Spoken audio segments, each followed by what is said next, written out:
wouldn't you want the FBI to get involved? Again, this wouldn't be a criminal investigation. This would be an investigation to look into the allegations and see if you can get to the bottom of the truth. But they don't want to do that, which I think is just fascinating. So I think there are three different things that are factors here, and different actors in the play. So there's the Republican Party, the Democratic Party, and then Dr. Blasey. So the Republican Party wants this to be resolved as soon as possible, with as little stain on Kavanaugh as possible. As you're going to see in a little bit, Grassley's staffers have already said, "Oh, yeah, we know he's the right guy, and he's the one telling the truth. Then why do you need the hearings?" Okay, so you apparently made up your mind already, and of course they're playing politics, and of course they want Kavanaugh to get confirmed, and if if there's a delay, it will go past the election, in which case Democrats might regain control of the Senate. The Democrats are also playing politics, and the Democrats want to delay. It's true, and an FBI investigation would delay it longer. Now, Dr. Blasey, the person affected here, her interests are in a fair hearing. So she's saying, look, why don't you do a nonpartisan investigation? And the FBI is not partisan. And it's a background check. They've done one on Kavanaugh before. They've done one on every one of these Supreme Court justices. And they have done new checks when new information came out, as they did with Clarence Thomas and the Nathan Hill controversy. So, and I'm asking you to have hearings where we hear from other witnesses, and you might have more witnesses if you allow the FBI to investigate it. Chuck Grassley turns around and says, "Oh, no. The FBI, quote, does not make a credibility assessment of any information it receives with respect to a nominee." No. Which is a lie. Well, it's a half a lie. Yes, the FBI does not do the credibility assessment. The Senate does. But the FBI collects the information for you to be able to do the credibility assessment. So Grassley is either saying the FBI is never involved in this process, which would be, to Anna's point, a total lie, or he's saying the FBI is normally involved, but I don't want them involved in this case because I don't want new information to assess. Look, my point in arguing that he's lying is that he's trying to make it seem as though it's unusual for the FBI to get involved in this process when it is not unusual at all. At all. That is exactly what happened in the Anita Hill hearings. And so they don't want to get to the bottom of the truth. They don't want to know. They don't want to add Mark Judge to this hearing. They don't want to hear his testimony. They don't want any of it. They don't want any part because for them it is purely political. And yes, do Democrats have a political motive? Sure, right? But I don't care about what the intentions are.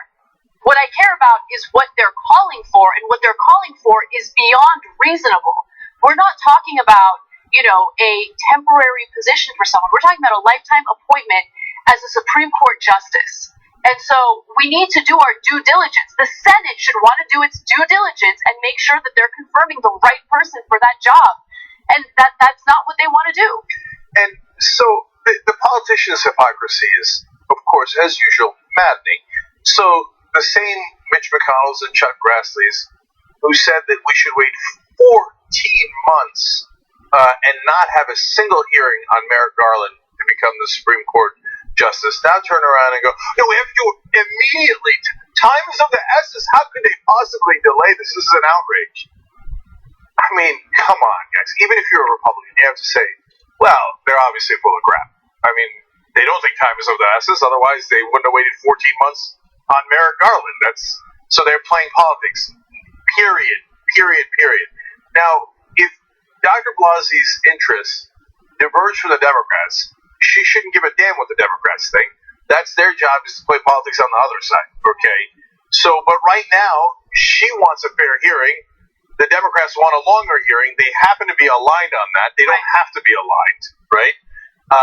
And if the Democrats thought they could delay by having some investigation that Dr. Blasey didn't want, she could say, no, I don't want that. By the way, and sorry to interrupt you, Cenk, but I want to be clear with the audience about how I would personally react if the shoe was on the other foot, because I think that's important. Because for me, this isn't political. For me, this is about getting to the heart of the truth, right? If the shoe were on the other foot, we're still in the Obama administration, he nominates someone, and let's say a right-leaning accuser comes out and accuses a Supreme Court nominee of sexual assault, right? Mm-hmm. And that accuser calls for the FBI to get involved.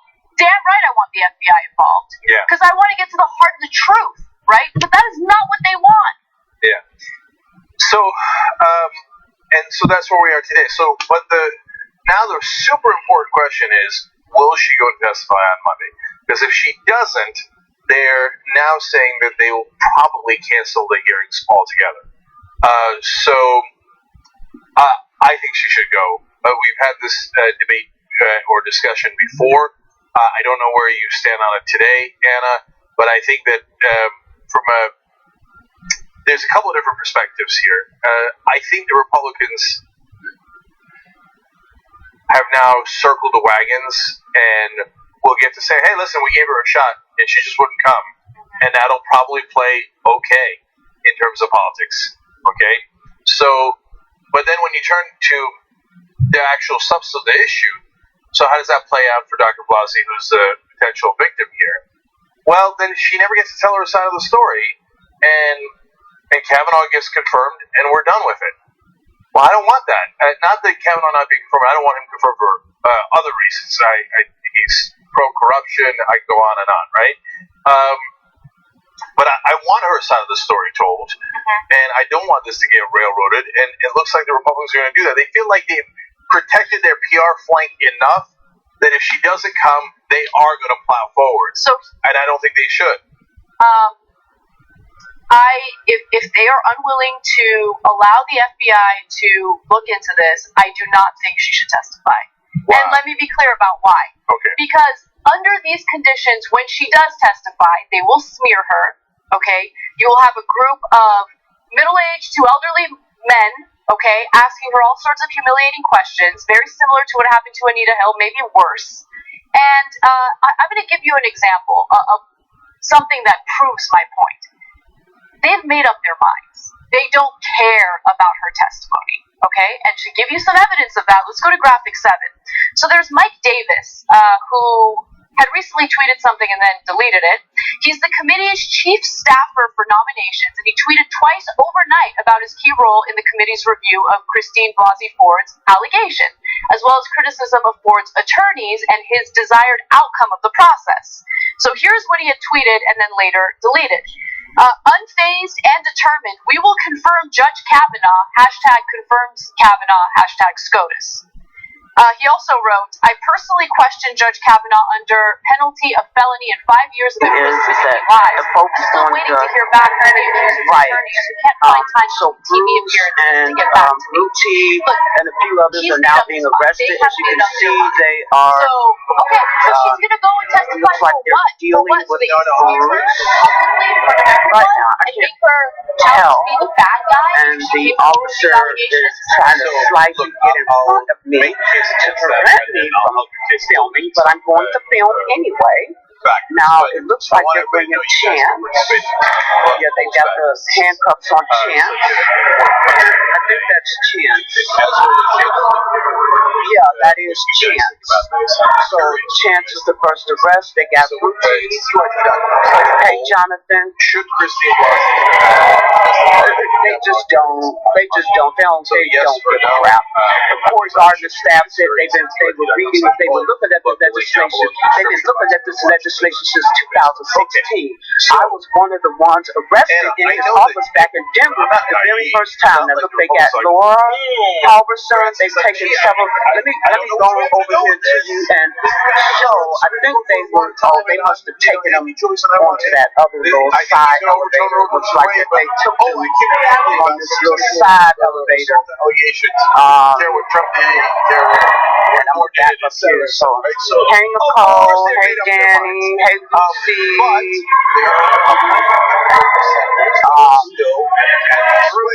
As you can see, so they're taking them in that elevator. So they're taking down probably about 4 or 5 folks. It looks like on that elevator right now. Jeff and it looks like they are going next for switch to the gas cops. No, they're not going to stop you from filming. Don't like Trump. Sorry, So that gives you a tiny percentage chance better vantage point. So yeah, that's kind of what's happening. Hello, everybody. We're in Washington D.C. We were at the offices of Senator Cory Gardner from Colorado. Cory Gardner is literally the only member of the Colorado delegation who is not on DIA. Everybody else, including rampant racist supporters of Republicans, are on this.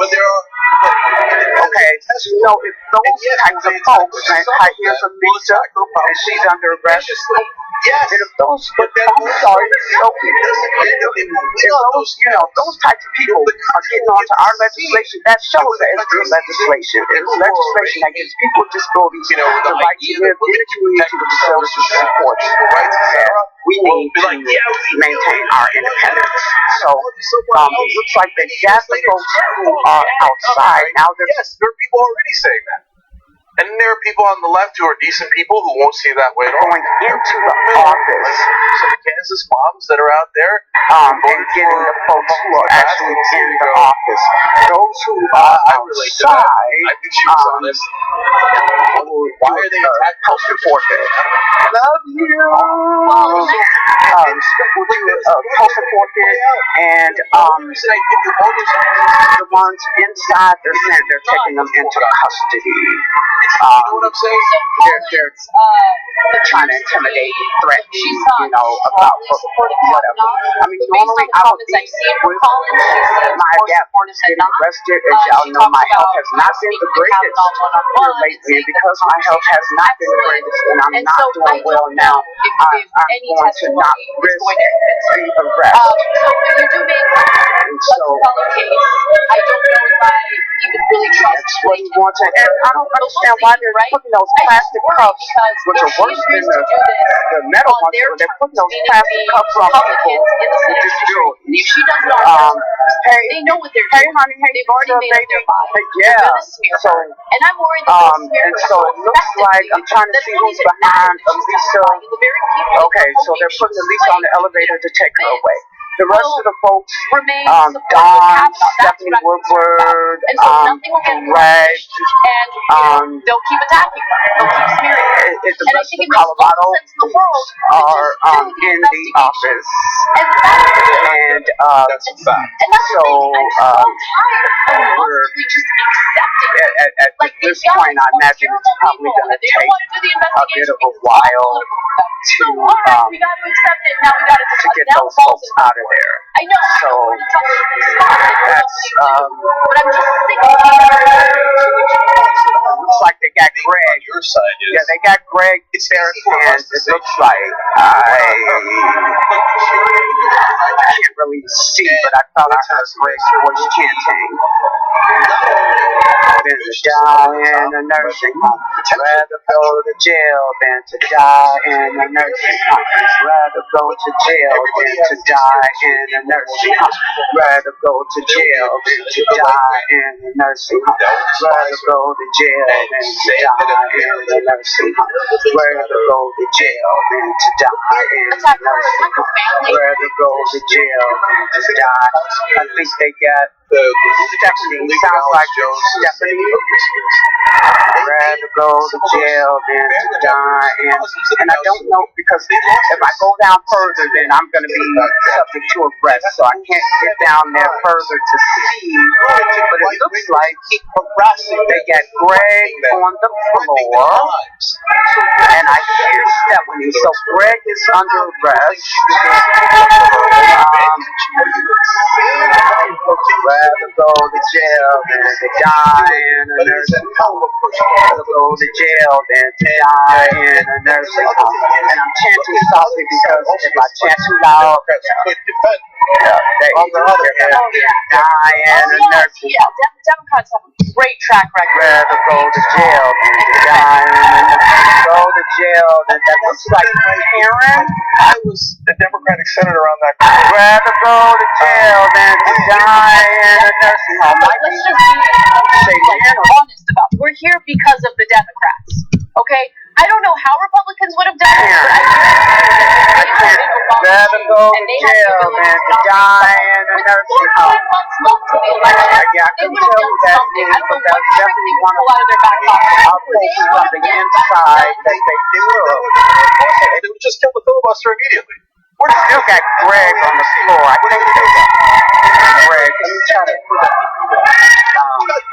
And to die. Okay, so there's rather go. So if there was a strong progressive about that, Go to jail and to die in a nursing home. Rather go. Go to jail than to die in a nursing home. Rather go. Yeah. Jonathan, I don't know why Greg is on the floor. Probably because he was taken out that way. Greg generally, for y'all people, Teresa, Greg generally, winds up like that often. So they sat him on the floor. Looks like they got Rocco, Robbie Lopolo from Denver. We call him Rocco. Looks like they got Rocco. And I hear John and several of the others.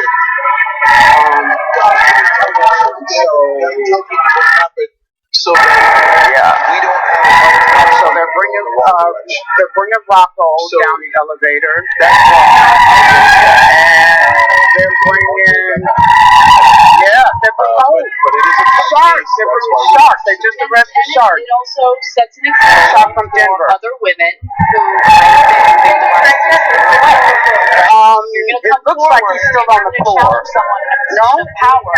Okay. Well, then I didn't see him bring him into here. They usually bring him into that elevator there. But on the other hand, okay. Yeah, that's what I thought he was still down there. Okay.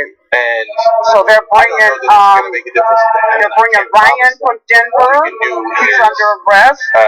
Looks like our Greg Beratan from New York.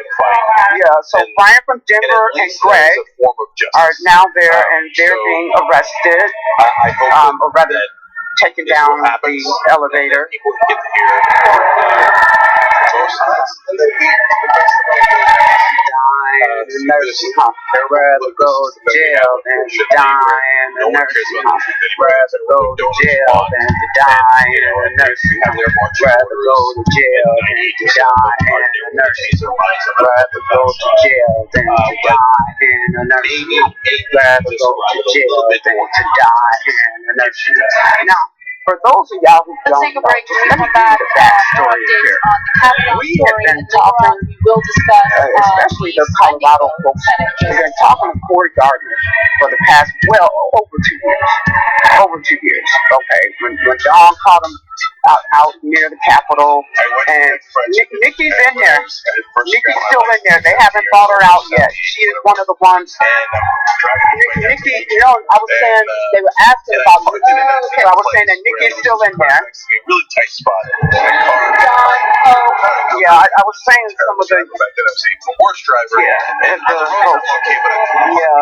spots. Spatial reasoning. So they've gone, so we ran into him certainly like in April of 2016. Don did talk to him about, the Disability Integration Act, that's 910. Talked about the legislation, what it would do. I'm about sick and tired of this hospital getting in my way here. So, you intimidate me. And so,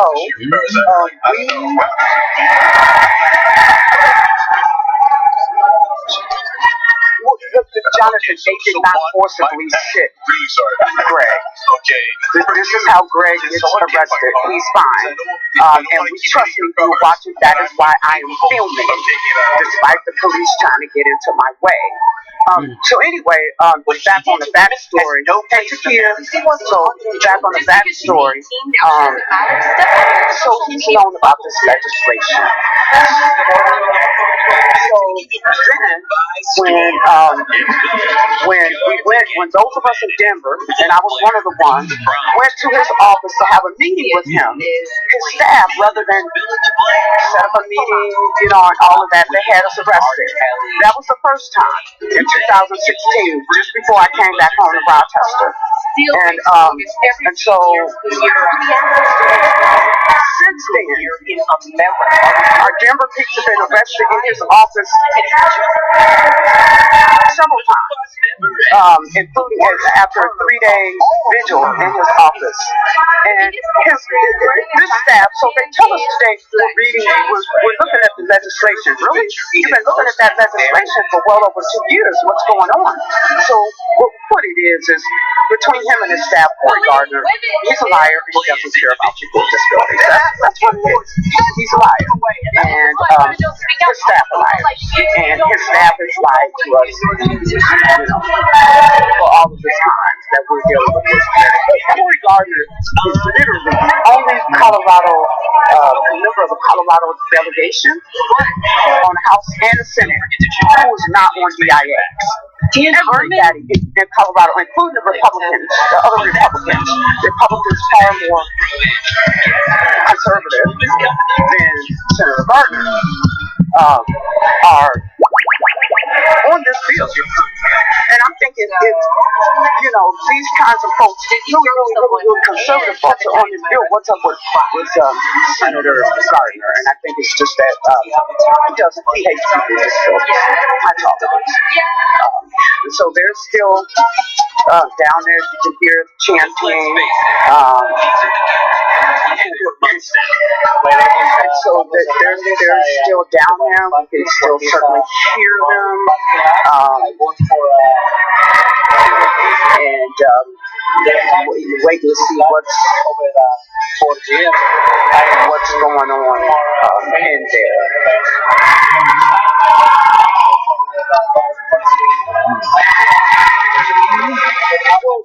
Jonathan, he doesn't care.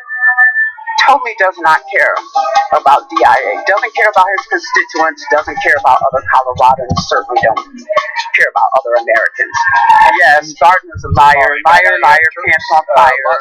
Him and his staff, trust me, him and his staff are just consummate, penultimate. The epitome of liars. So,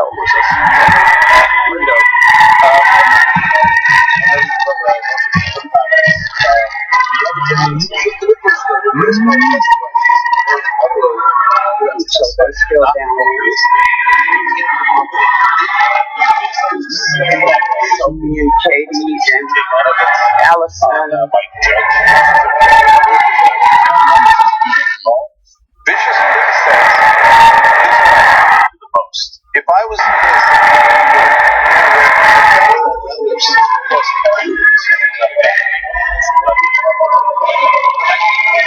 for an investigation.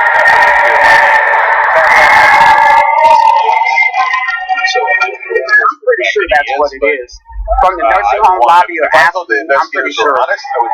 He's getting money from someone else. Because look, without the investigation, let's say the Republicans get exactly what they want. He gets see, Cory Gardner got elected, and I was back in Denver when Cory Gardner was elected to office. He got elected because he lied. He got elected because he said the right things to the right people. And he bamboozled the disability community by saying the right things to us. But obviously, once he got in, we saw his true colors. Because, here's a piece of disability legislation, and, sign on. Sign on.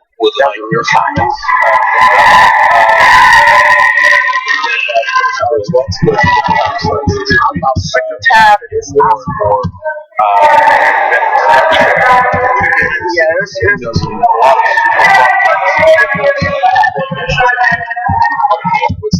All right.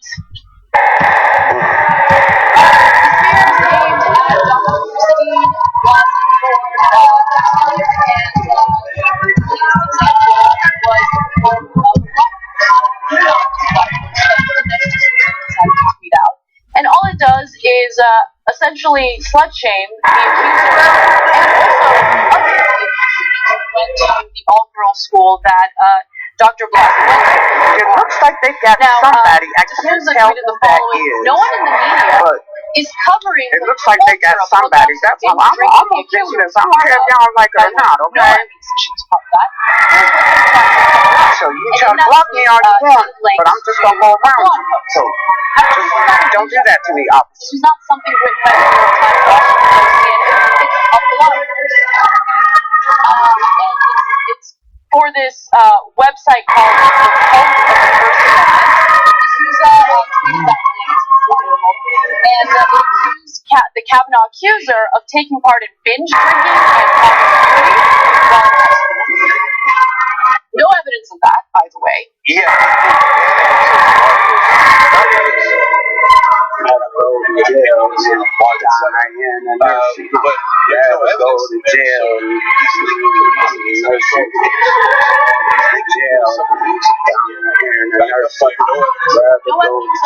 Jordan, I don't read through it. No, I know that Dawn There's nothing linking still in there. Hope is still in there. And even if there was evidence that she was Nikki is still in there. Partying in high school. Who cares? I believe Who cares? You Ed think is that that's still enough in there. to There's clear probably Kavanaugh about of any maybe wrongdoing? Look at how 10 or 12 people left in there, I when believe. I urge conservative women to really reconsider the political party they're supporting. Sometimes I said that in not so nice terms, but let me just try to be as diplomatic as possible. This is what they think of you. If you are people of sexual assault in your organization, they are going to pour over your head to anything they can use to speak, including partying, which is something that everyone does when they're young. Kind of looking down there, seeing what they're doing. Then what, you deserve to be sexually assaulted? I don't get it. So we're still down there. I don't know what that is on the That's great. concern. I don't see well enough to really know, but In that back then. So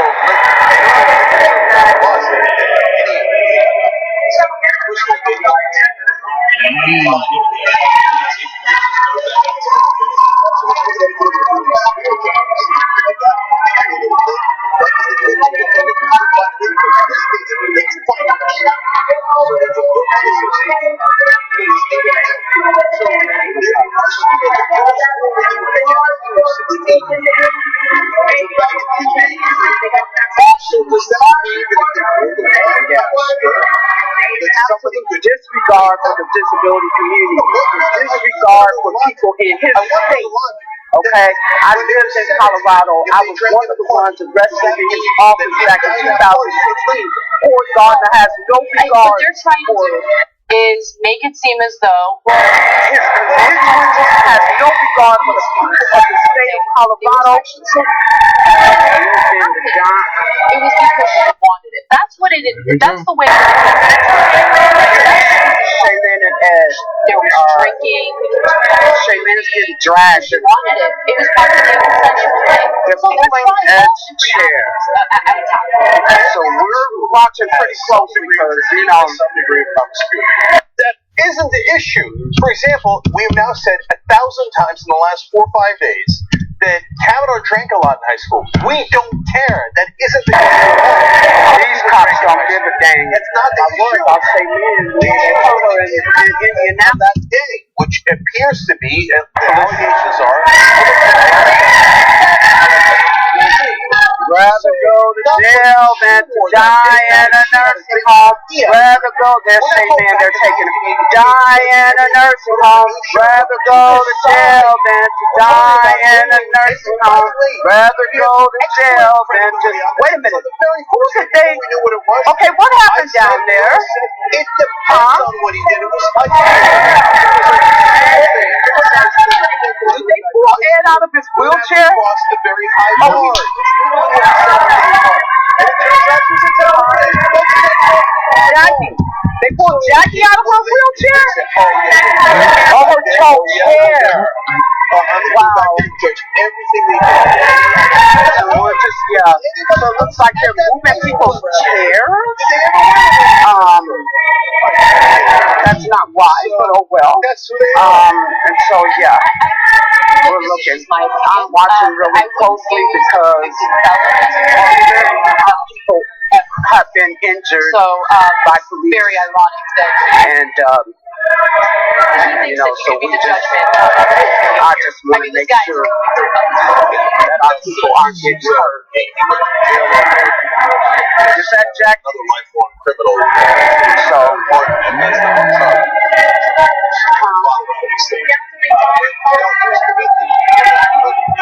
no.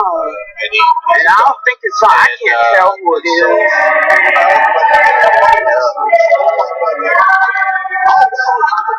To go to jail. Looks like they're bringing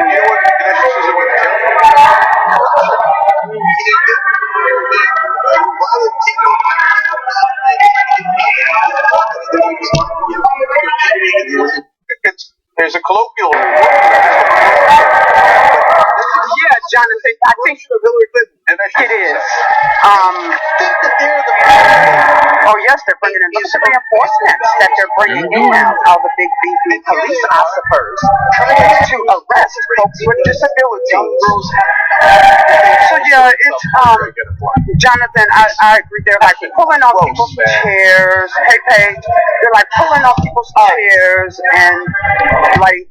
It's just really, and it's kind of weird because they're all going down there. I think they're trying to block us from seeing what's going on down there. But I see, it looks like moderate dawn. She would be willing to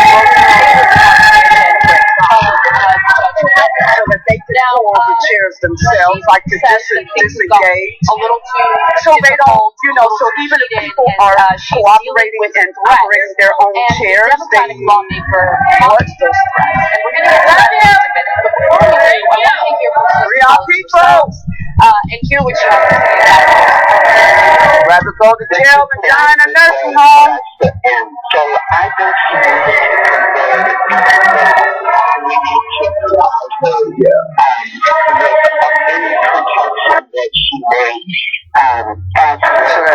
they're getting the last folks that hold.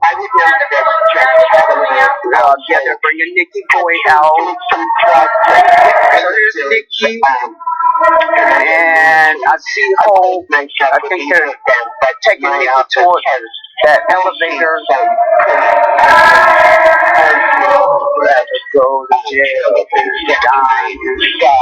I would be down there with them, but hey Brandon, I would be down there with them, but my health remember is not that the best. Senator Collins is a I'm a little worried about my health. So everyone's pretty much sure we are here because Senator Cory Gardner refused to sign on to the Disability Integration Act, which is S910. His staff claims that they are looking at the legislation. There's no They've been indication looking that at that those threats legislation are only coming from liberals or only coming from Okay, Republicans. and so There rather are than conservatives in the country who really want rather Judge than Kavanaugh to be tell us, confirmed. even And tell so us I why. think that there's If there some are issues, panic we dealt with involving other members of Congress or other would-be supporters who may have had problems with it, and so they tell us what issues they have with it, and then we go and work to deal with those issues, either change the language or whatever. The Cory Gardner staff refused to tell us what problems they have with the bill. And so, because they refuse to tell us and work with us, the only thing, and they just rather have us arrested, they do this all the time. So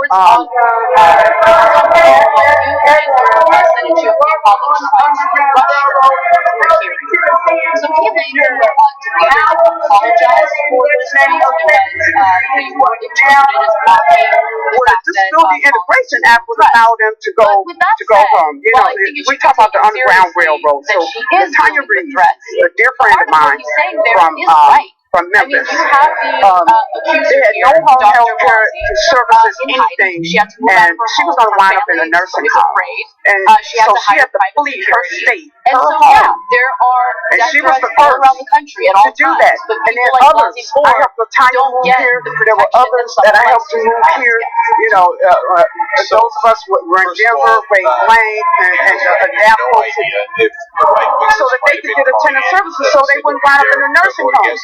They can't go home. Dawn's out of her chair, okay? They have Dawn in a desk chair. I don't know why that. They have Dawn in a desk chair. Shame on you! Don't On you. we actually have no idea And so, on the right or the left. but so yeah, DIA would allow folks who fled their homes, their states, so that they wouldn't go into a nursing home to return home to the services and supports that they need. That's what we would do. You know, so especially those folks from Tennessee on our Underground Railroad, they would be able to go back home. Latanya's been in Denver for 27 years. She got to go home one time. That's it. And Corey Gardner is actively. Now, on the other hand,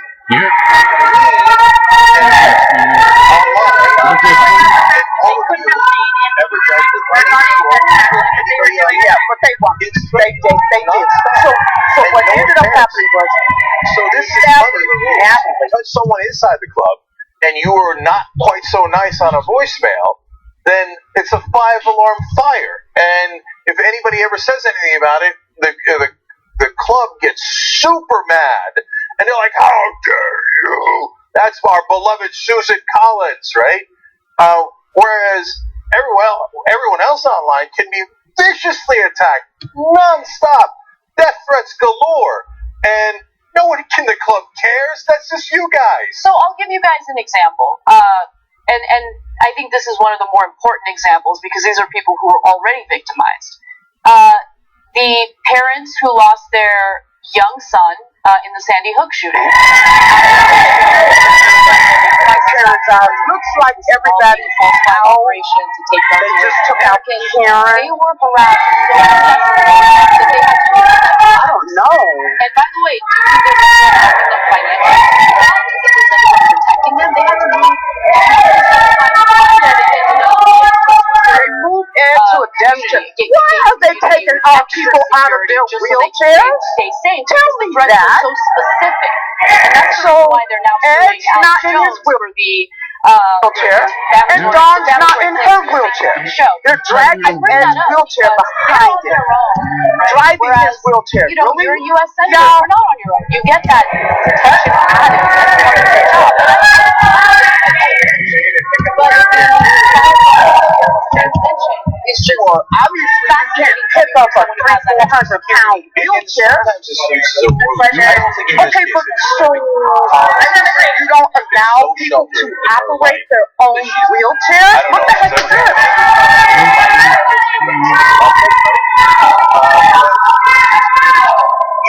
There's a Democratic candidate in the country, this woman running, and they come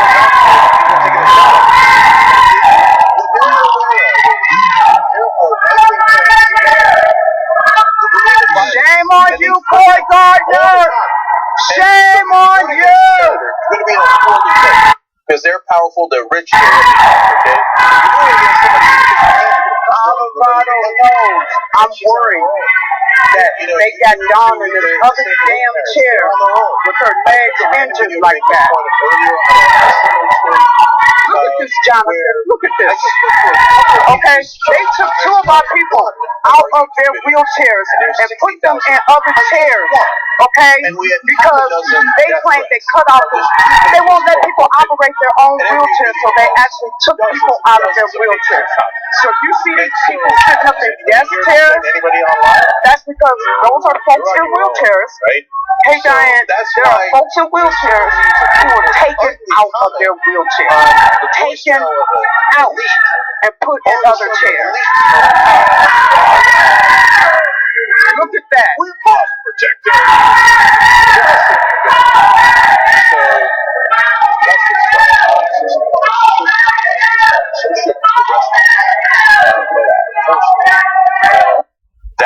exist, and in this case, it took me 36 hours to get it. Jacked up, they in any way, shape, or form. y'all, talk chairs. Hey, we should go protect Yeah, Diane, I'm scared for both Ed and Don, but especially Don because her legs are injured and broken and all. And shame on y'all. the country, and I don't care if it's Democrat or Republican. If people are Colorado, no! thank you. That's the whole point of the government. Right. For me, this is not just about the differences in treatment when it comes to the elite versus the rest of us. And so that's why. Yeah, well, thank you. Yeah. What he said is, get the backpack. He said, you're stupid. Yeah, Jonathan, you're right. It is. I mean, were you able to see that they had taken, All right.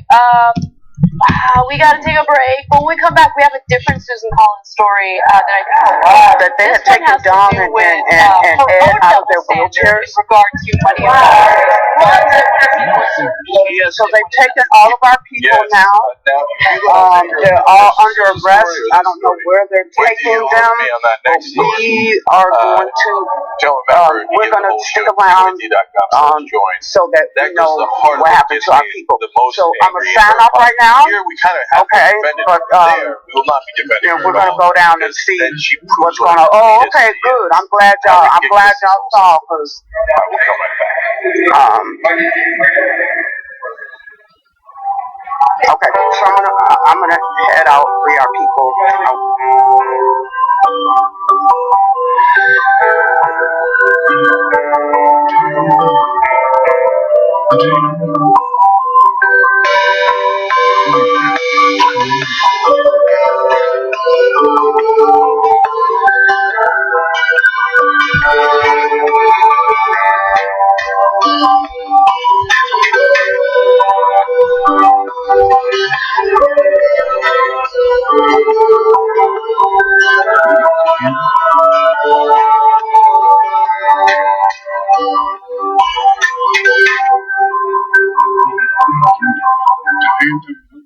You are the media revolution. You are much needed.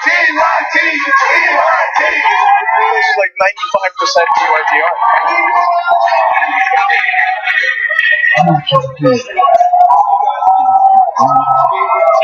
We're getting that message out.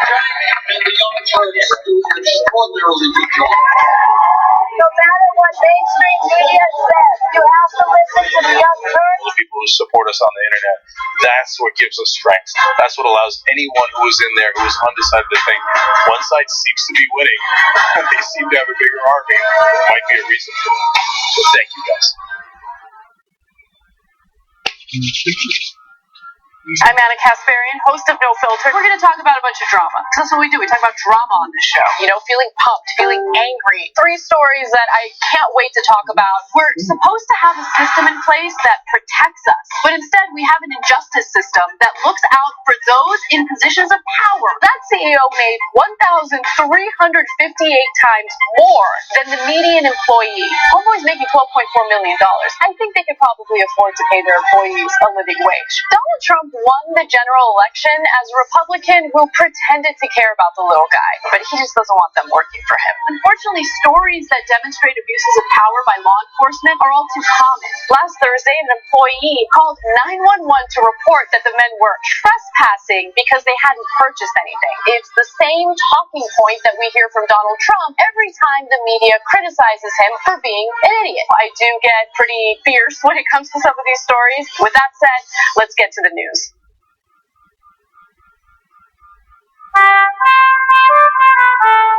It's winter and it's cold this time of year, isn't it? Well, it might feel chilly and the wind might bite at your nose. Maybe you want to snuggle up with a hot chocolate or wrap up warm, wear your biggest coat. But in the grand scheme of things, our earth is too hot and it's getting even hotter. Our seasons are getting confused. Lots of birds are nesting earlier and spring flowers are coming out too soon. This is what climate change looks like. It's affecting so many of the things we love, both here in our own backyard and around the world. But we have hope because we know that together we can protect them. If we act now and everyone does their bit. So this Christmas, give a gift of love and show the world you care. Hi TYT, my name is Norma Scalero and I've been working for TYT for almost 3 years. I'm part of the administration department and I help run TYT, everything from events, office administration, internship programs. Right now I'm working on implementing a new internship program for TYT in coordination with the HR department. And we call ourselves the Rebels. The Rebels.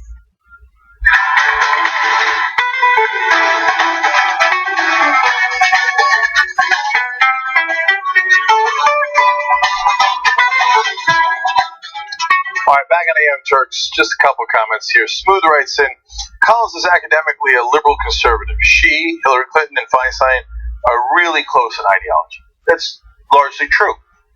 They all want wars. They vote for wars. They finance wars. They all want tax cuts for the rich. They all vote for tax cuts for the rich and finance those. And on and on and on. And that is why Susan Collins is beloved by the mainstream media, because she is for the establishment and the status quo. So we're going to get into that in just a second. FD Costa Rica writes in, can the Dems also question Kavanaugh on this issue on Monday? Or is Ford the only one that gets hammered, and can the Dems show some balls and demand to question him?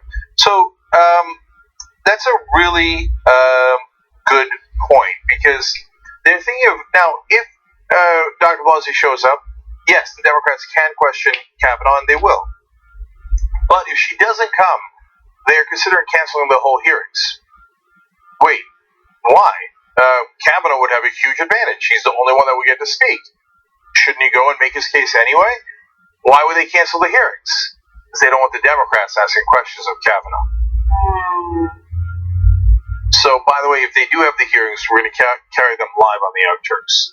So make sure that you're checking us out on Monday. If it's happening, we're going to come in really early, make sure we're doing play-by-play on all the hearings, and obviously we'll see if they get confirmed, and we'll give you more details as we go along. Just two quick YouTube super chats here. Yazin Yusuf says Ford is a hero for coming forward. The fact is she is the one asking for an FBI investigation lends credibility to her story. I hope she prevails. And Corey Price simply says, Semper Fidelis, Young Turks. Thank you, brother. Okay, let's go forward. Okay. Liberal activists in the state of Maine have gotten together and fundraised $1 million in an effort to convince Senator Susan Collins to vote no on Brett Kavanaugh. Now, the way that they're doing this is they're telling Senator Collins, if you vote yes and help to confirm Brett Kavanaugh as a Supreme Court justice, we will take that $1 million and use it to help support your opponent. And Susan Collins is not happy about this. So just to give you the exact statement that's coming from this fundraising platform, Senator Collins votes no on Kavanaugh and you will not be charged and no money will go to fund her future opponent. Senator Collins votes yes on Kavanaugh and your pledge will go to her opponent's campaign once that opponent has been identified. So right now there hasn't even been an opponent identified by this platform, but the fundraising effort is being done by Maine People's Alliance, Mainers for Accountable Leadership, and activist Addie Barkin. And again, they've raised $1 million from 37,000 pledges as of Tuesday. So that number might have gone up by now. But Collins is not happy about it. She is arguing that this is essentially bullying her and trying to bribe her to do something that she might not want to do, right? So I think it's a genius idea. It's very similar to the one that we discussed recently where Congresswoman Pramila Jayapal said, hey, let's raise money to support candidates that are for Medicare for All. The health insurance companies participate in the process and give millions upon millions of dollars to people who kill Medicare for All. So why don't we use actual American citizens to raise money for politicians who support Medicare for all. Genius. You could have unlimited money. We could have unlimited money. Now, you're going to have more money than us because you have all the corporations backing you, etc. But at least we can fight back with whatever means that we have available.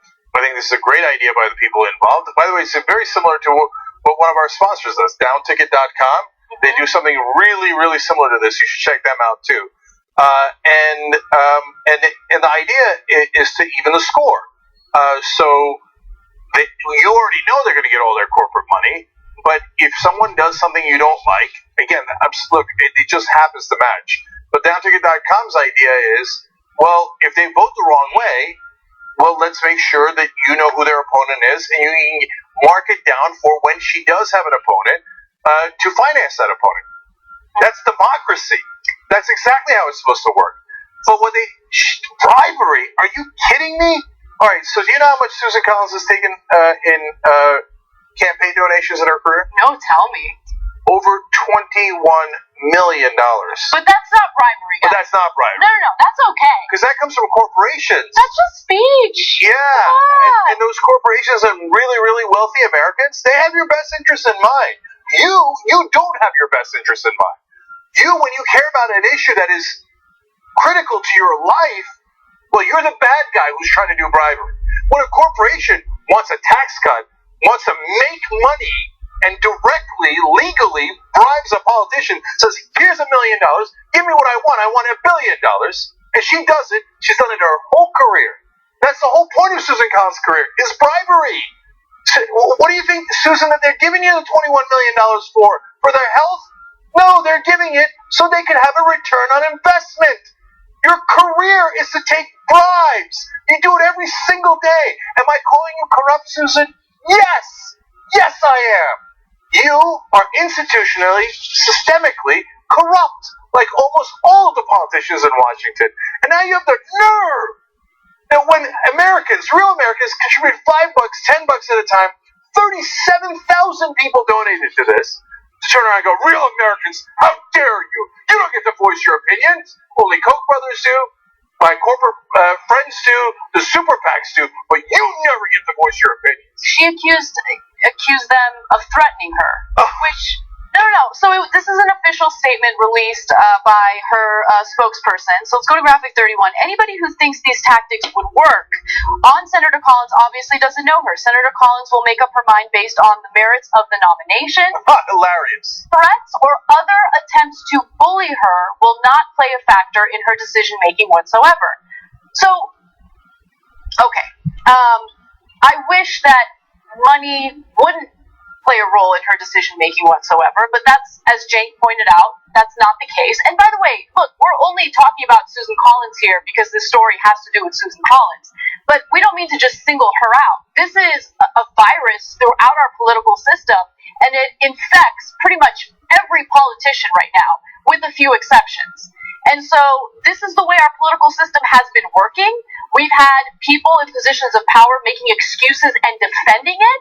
But when it comes to small dollar donors, doing something that they believe in, no, that's unacceptable. By the way, the Washington Post went and spoke to some ethics experts to see. Hilarious. No, it's funny though. To see what they have to say about it. And so they did find one ethics person who was like, oh, this might be illegal. And I want to give you the quote. At least one ethics expert consulted by the Washington Post said that it very may well violate federal bribery statutes, which prohibit giving or offering anything of value to government officials in exchange for any acts or votes. Great. Except I wish that were really the case. But this happens all the time.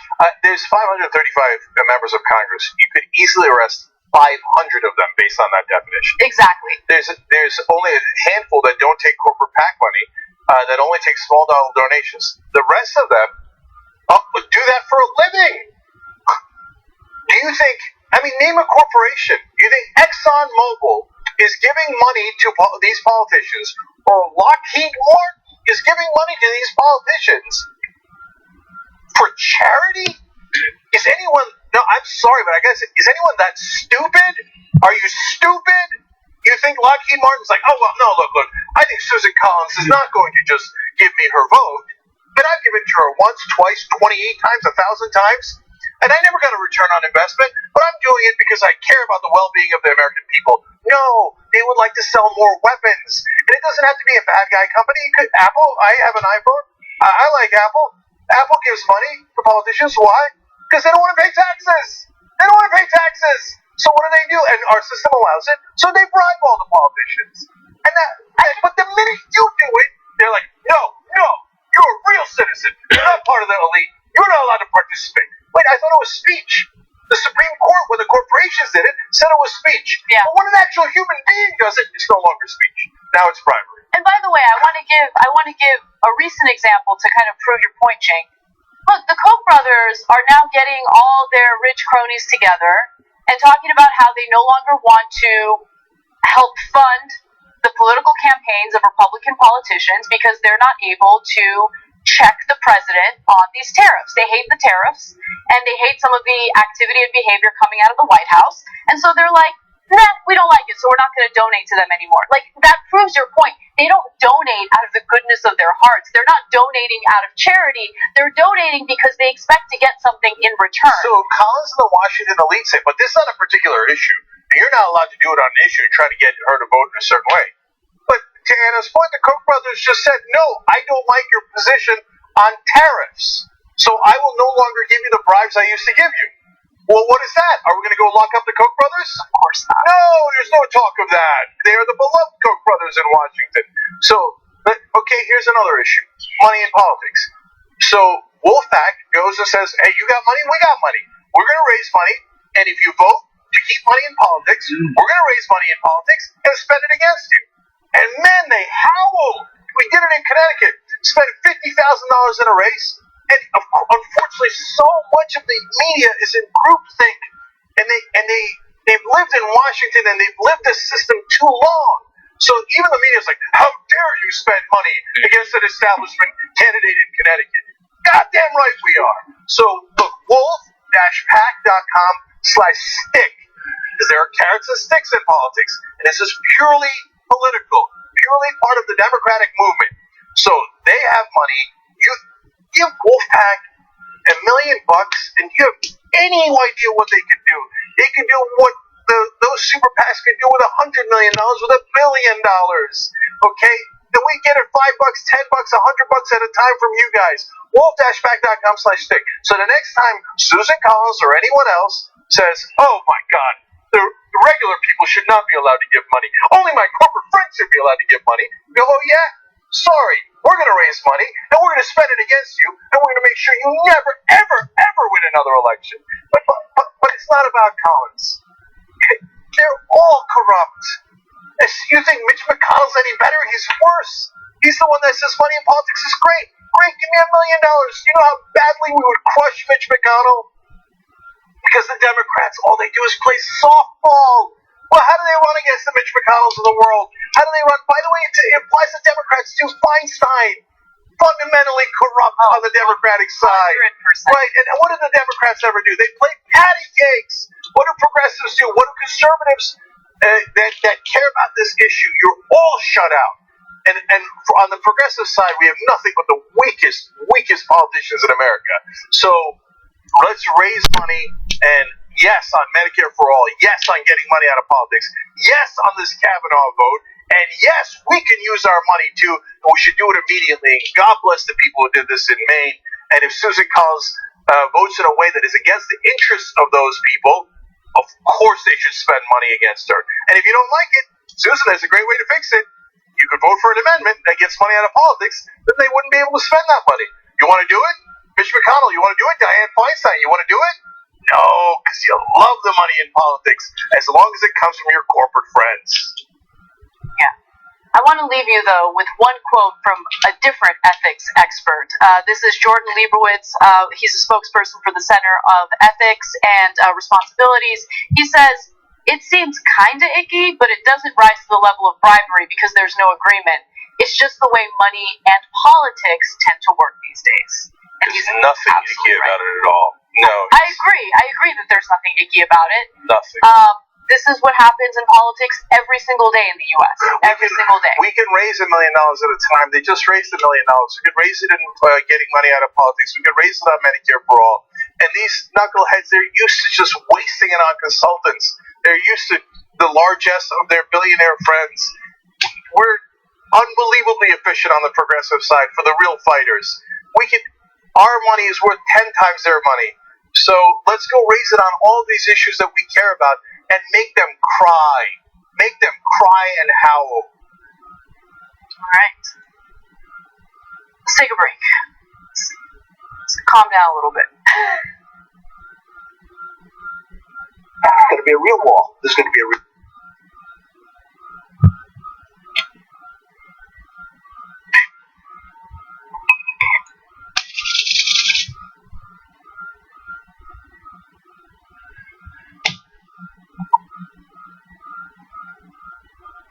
Can we eat in here?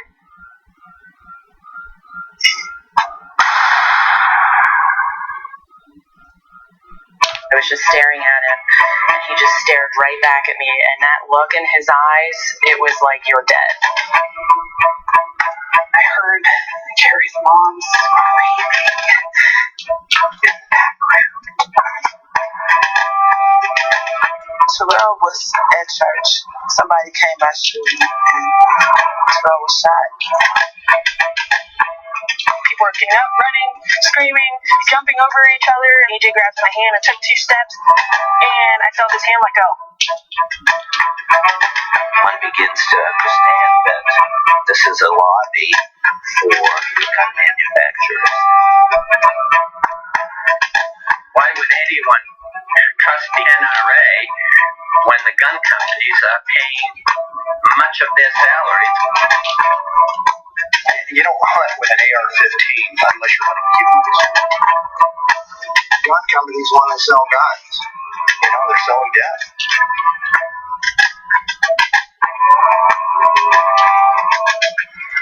I really like standing up there with Wayne LaPierre and handing him a big fat check. The NRA gave Brenda and I gold jackets because we give them a lot of money. He said to me she was gone.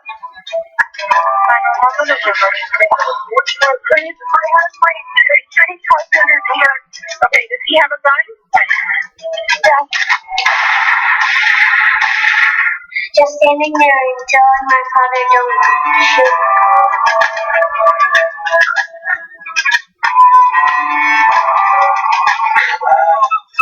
We are dying inside. Something's got to be done. This is happening too much every day. When something's wrong, say it's wrong. And if you can do something to make it better, do it. You shouldn't be able to go out and buy a gun like you buy a loaf of bread. I don't understand how this is still happening in the United States of America. You can't do this alone.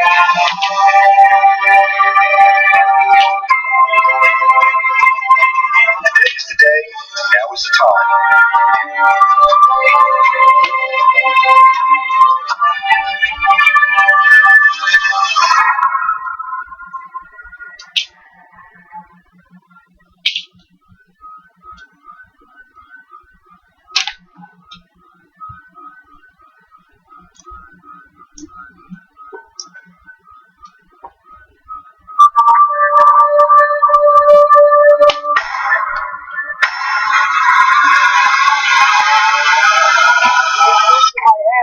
Small, something else must be small. I guarantee you there's no problem. I guarantee it. You said I had small hands. They're not small, huh? I never heard that one before. Climate is changing fundamentally, extremely, and non-linearly. It's becoming worse now. It's not when the levees burst that is the problem. It's in the anticipation of that. So I hope every human being is safe. And by human beings, I do not include multinational corporations, especially the ones that started climate change in the first place. What we're currently doing right now in cutting emissions is clearly not enough. There will be ramifications to what Trump is doing. I don't want people to suffer, but I feel like there's going to be a lot of suffering because we have an imbecile as our leader.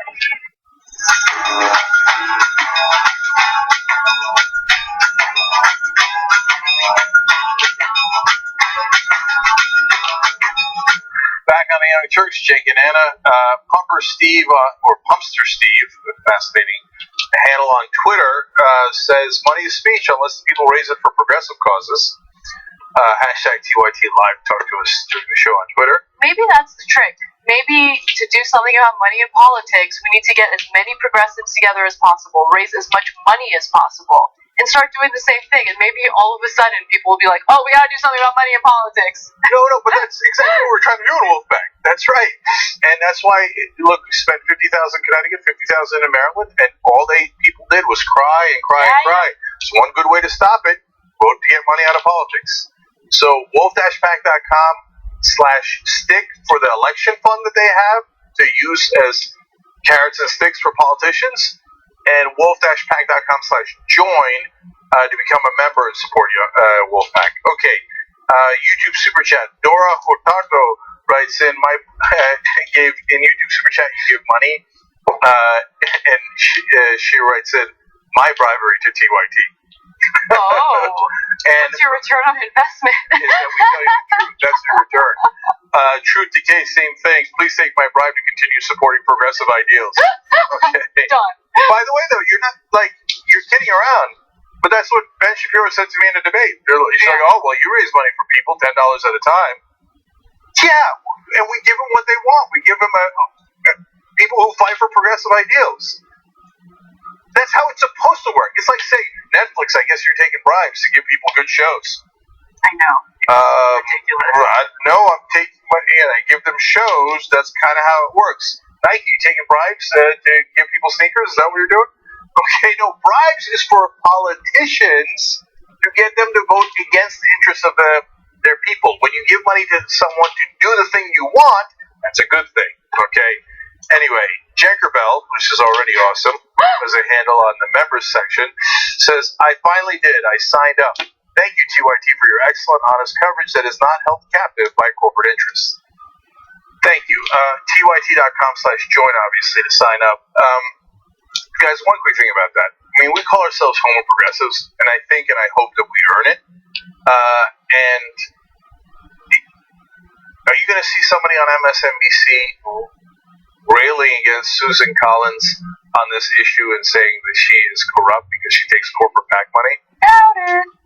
Not going to happen. I know, I did it. That's why I'm not on MSNBC anymore. So, here, we're going to be 100% honest with you guys. We're going to tell you what the reality is, and we're going to fight for you. All right, last one here. Terramoth writes, it amazes me that most Americans don't seem to understand how the lobbyists buy our representatives from us, and they do. That's how it works. But look, I talked about this in a post game with Eric Byler, who works for TYT Investigates on Rebel Headquarters, and he explained, and if you remember, please check out that post game. It's really good. He explains that he's half white, half Asian, grew up in Hawaii. When he came to college, they asked him, would you be more afraid if it's a white man or a black man in a dark alley that you see? And he was honest, and he said, black man, and I don't know why. And I don't know why. Wow. Okay, so that was back when he was in college. And you know why? Because it's the media. It's the media. They put it into your head. And so, and what do they put in your head in cable news and in all of news on television? That the politicians are honorable gentlewomen and gentlemen. And that they're having an honest debate about the issues, and that the millions, in fact, collectively billions of dollars they take from corporations are not for a return on investment and are not bribes. Yeah. And so, whoever wrote that comment, it's not that America's people's fault that they have been systematically lied to their entire lives. So what we're trying to do is correct that. Yeah. God help us, and you guys help us. Yeah. So I need to know that I'm not going to let you get away with saying the word gentlewomen, which was hilarious. I'm like, gentlewomen, okay. I don't know, that did come out. I was like, I don't know. I think technically it might be gentle ladies. I don't know. I don't think I've ever heard that, but it probably exists. I don't know. Okay, anyways, one other thing, guys, for the members. Tomorrow, Beto versus Beta, the first debate. Okay, and we're going to cover it. So it's happening. Beto O'Rourke versus Ted Cruz. It's at 7 p.m. Eastern, so it's in the middle of our show. But John Iadarola and Brooke Thomas are going to do play-by-play of that debate for the members. And if you're members, you can watch either show live, and if you want, you can watch the other one later. You can watch the full Young Turks and then watch the debate, or vice versa. But we want to give you extra coverage, so make sure you check that out tomorrow. And of course, to become a member, tyt.com/join. All right, what's next, Anna? All right. The Senate has passed its version of the spending bill, and Donald Trump is not too happy about it because of the lack of funding for the border wall. Now remember, Trump had said this about funding the border wall. It's going to be a real wall. There's going to be a real wall. It's going to be a real wall. It will be a real wall. It's going to be a real wall. A real wall. And Mexico will pay for the wall. Mexico's going to pay for it, and they'll be happy to pay for it. The wall is going to be paid for by Mexico. They don't know it yet, but they're going to pay for the wall. We're going to make them pay for that wall, but they're going to pay for the wall. Trust me, Mexico will pay for it. And I will have Mexico pay for that wall. Mark my words. Mexico's going to pay for the wall 100%. 100%. 100%. Who is going to pay for the wall? Who? Who's going to pay for the wall? Who? Who's going to pay for the wall? Well, That's literally what he asked today. yeah. So I got an answer. he's definitely the new Salt Bae because he is really upset that the Senate has not allocated the funding that he wants for the wall. In fact, he shared his dismay on Twitter saying, "I want to know where is the money for border security and the wall in this ridiculous spending bill." I know where it is, Donald. It's in Mexico. Yeah, well, where aren't they going to pay for it? And where will it come from after the midterms? Mexico, right? Dems are obstructing law enforcement and border security. Republicans must finally get tough. Okay. Now, keep in mind this is the Senate voting. The House of Representatives has not voted on the spending bill yet, but this is only going to fund the government up until December 7th. After that, the lawmakers will get together again and make a decision about the future of spending.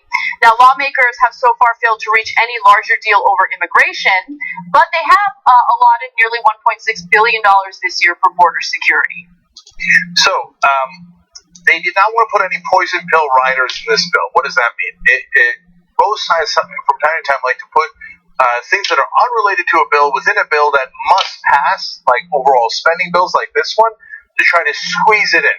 And so in this case, both sides really wanted this to pass before the elections because they didn't want to screw up their chance of winning the elections. So they all agreed 93-7. 6 Republicans voted no.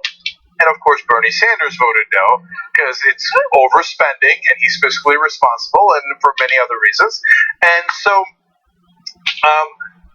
a poison pill is, for example, Mike Lee. The Republicans said he wanted what he calls a pro-life provision in there, but the Democrats wouldn't vote for it and it wouldn't pass. Hey, you don't have to put it into a spending bill. Mike Lee, if you think you're going to win, why don't you just introduce it? You guys are in charge and see if you win on that issue. Well, you're not going to win, are you? So why are you crying that it didn't get snuck into a completely irrelevant bill? Why don't you just play fair and honest? And you claim the country is what you call pro-life. Now, the polling shows you're wrong, that the country is at least 2/3 pro-choice. So why don't you put up your bill and see how it does? Well, you don't want to do that. You want tricks. So, okay. Now, another poison pill would have been the wall. If they had put in what Trump requested, which is $25 billion to build that nonsense wall. Well, the Democrats would have voted no, and they wouldn't have had a deal. So now Donald Trump is saying, "Oh my God, I can't believe it. Where are we going to get the money?" But Donald, we just showed you your claims that you weren't just going to get it from Mexico. You were going to get 100% from Mexico. Right, exactly. So we all knew that that was a joke and it wasn't going to happen. And so how much is Trump asking for the border wall? I'm not just talking about border security, okay? Take border security out of it. What does he want specifically for the border wall? $25 billion in taxpayer money. So, look, I think it's important to look at this in the bigger picture, which is we have less revenue coming into the federal government because of these giant tax cuts for the wealthy, and Trump loves to spend. He doesn't like to spend on you, but he certainly loves to spend on things like the wall. He wanted to spend on a military parade. It looks like that's been shelved for the moment. Okay. He wants to spend on increased defense contracts. Yes, that's for yes, sure. that's what I was thinking about. So he did. He proposed an increase to that as well. And so he wants to spend like crazy on these issues that don't actually benefit taxpayers. And then he also wants to bring in less revenue and cut taxes for the wealthy. And so he said in that clip you watched for yourself, he said, "Trust me, Mexico's going to pay for it." He even did the wrestling thing, like, okay, who's going to pay for it, right? So I don't know why the Democrats would ever engage in this debate, but to their credit, they didn't, and they blocked it here. But they say the minute the Republicans asked for funding of any wall, and by the way, there's already $1.6 billion in there for the wall, I would have given $0. And go, I heard from your guy that 100% was going to come from Mexico, and he said, "Mark my words," and I marked his words. Okay, my favorite part of that clip was when he said that they're going to trust me, they're going to pay for it, and they're going to be happy to pay for it. He's such a weird, over-the-top liar, and all the supporters, like the minute the election is over, I'm telling you, to them it's just wrestling. They don't take him seriously. Entertained. And look, to be fair, I really enjoyed watching that clip. It is entertaining. Yeah. Okay, so and I don't think his voters care that he lied. They knew Mexico was never going to pay for it, right? They're like, okay, yeah, so Mexico's not paying for it. Whatever, our guy's a liar. Who cares? Let's move on. But he was entertaining a liar. Okay. So there's another part of this. It's not related to the border wall in the United States, but it is related to a different wall in a different part of the world that Trump is in favor of and is pushing for. Mm-hmm. So Spain's foreign minister recently disclosed a conversation that he had with Donald Trump in regard to an immigration crisis that Spain is dealing with. And so apparently Trump recommended that Spain build a border wall across the Sahara Desert to stem the Mediterranean migrant crisis. Let's just note for the record that the Sahara Desert is not in Spain. The fun never ends with Donald Trump. No, okay, but it gets better. So according to Josep Borrell, who is the Spanish foreign minister, Trump brushed off concerns about the plan's feasibility, claiming that the Sahara border can't be bigger than our border with Mexico. But it is. Of course it is. Of course it is. Stop! Why don't you check anything? What's wrong with you? Okay. He's like, well, of course the Sahara cannot be bigger than our border with Mexico. Why is it of course? Google it. You have 1,000 advisors. They can say, what's bigger? They'll look it up for you right away. Okay, so let's give you guys some numbers. So the U.S.-Mexico border is about 2,000 miles long, while the Sahara Desert stretches an estimated 3,000 miles across 11 countries in northern Africa. So Spain has influence over 2 of those countries. Mm-hmm. But what are you going to do with the other 9? I mean, even if you assume Spain can absolutely control the 2 countries they have influence over, right? But somehow Spain should build a 3,000-mile wall because people are dying to get into the Sahara Desert. Across 11 countries they don't control. Yeah. But that's Trump's solution for everything. You know what I'm saying? He's like Oprah giving out cars, but except he's giving out walls, right? Or proposing walls. Like, you get a wall, you get a wall, everybody gets a wall. They're bringing in some of the folks. Yeah. They are bringing in, they brought in Hope and Shaylin. They're bringing in some of the folks who were actually arrested inside the office. Build the wall, So, and then Mexico yeah. build the wall. to go if they're just sitting right now. Oh, well, we're going to be down here for hours. Oh, I know. I'm not concerned at all. I'm just like, holy shit. They're going to be here. They have a long time ahead of them. Africa, that Donald Trump is really worried about. So yeah, they're bringing in our people. They're bringing in Ken, Jay. water. Okay. Rain water, strong ocean water. And these are the folks who are inside the office. Now, supposedly they're going through a different process, but we'll see. So, they built all that water. Office. They don't have what? They don't have what? They just told them, they said, hold off the people. We don't have any more room in there to process them at the moment. Okay. 1,000-mile walk. And in the Darbar bus. But remember, they want to put the people back in the wagon. Okay, so obviously they're kind of like Keystone Cops here, kind of like not exactly knowing exactly what to do and how to handle the process. They should be used to us by now. Like, I'm exhausted from winning. I want something right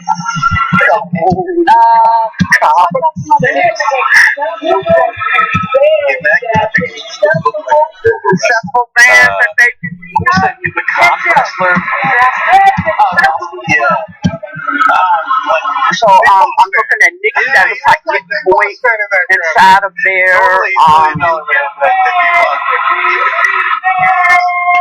Ed. Sorry. See Ed, see Nikki. Ron DeSantis, who is running for governor in the state of Florida, is passionate about the team because one of his big donors was caught saying some pretty terrible things about Obama on Twitter. And when I say terrible things, I'm talking about it's probably a good idea. Racist slurs. So the man in question here is Stephen Allen, so it looks like and he had donated don't know what they're doing. They're saying there's no room to process it. That is those folks that they brought in. They're putting them said some racist things in the past. into the urging the voters in Texas to put it back in the van. His black opponent and because if they do vote for him, they will monkey this thing up. Well, that's a big democracy. Like they really care about us and our health. I Obviously, didn't they realize don't. I said Texas. Sorry, I misspoke. But yes, this is in Florida. So with that said, We're going to be out here for some time because these things usually take a few hours. And because of the number of folks who were arrested, I mean, I'm pretty sure we're going to be out here for at least several hours. And now I'm wondering about the folks who, because these folks, they're supposedly under a different process, okay? But I think the cops are kind of BSing us in a way. Tell the people in Tennessee why you do what you do. I do what I do because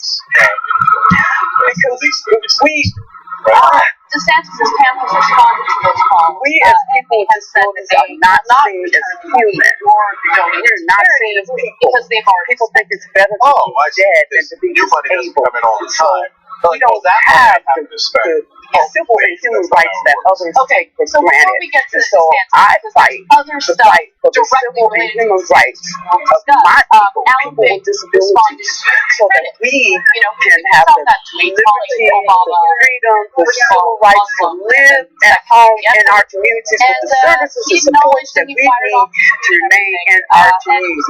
And that's why I've done this fight. I've been in ADAPT 32 years. I joined ADAPT as a very young adult. I've seen so much change. I've seen our victories, and most looking inward. We are powerful. Even though he's not Muslim, and that's why ADAPT is paranoid.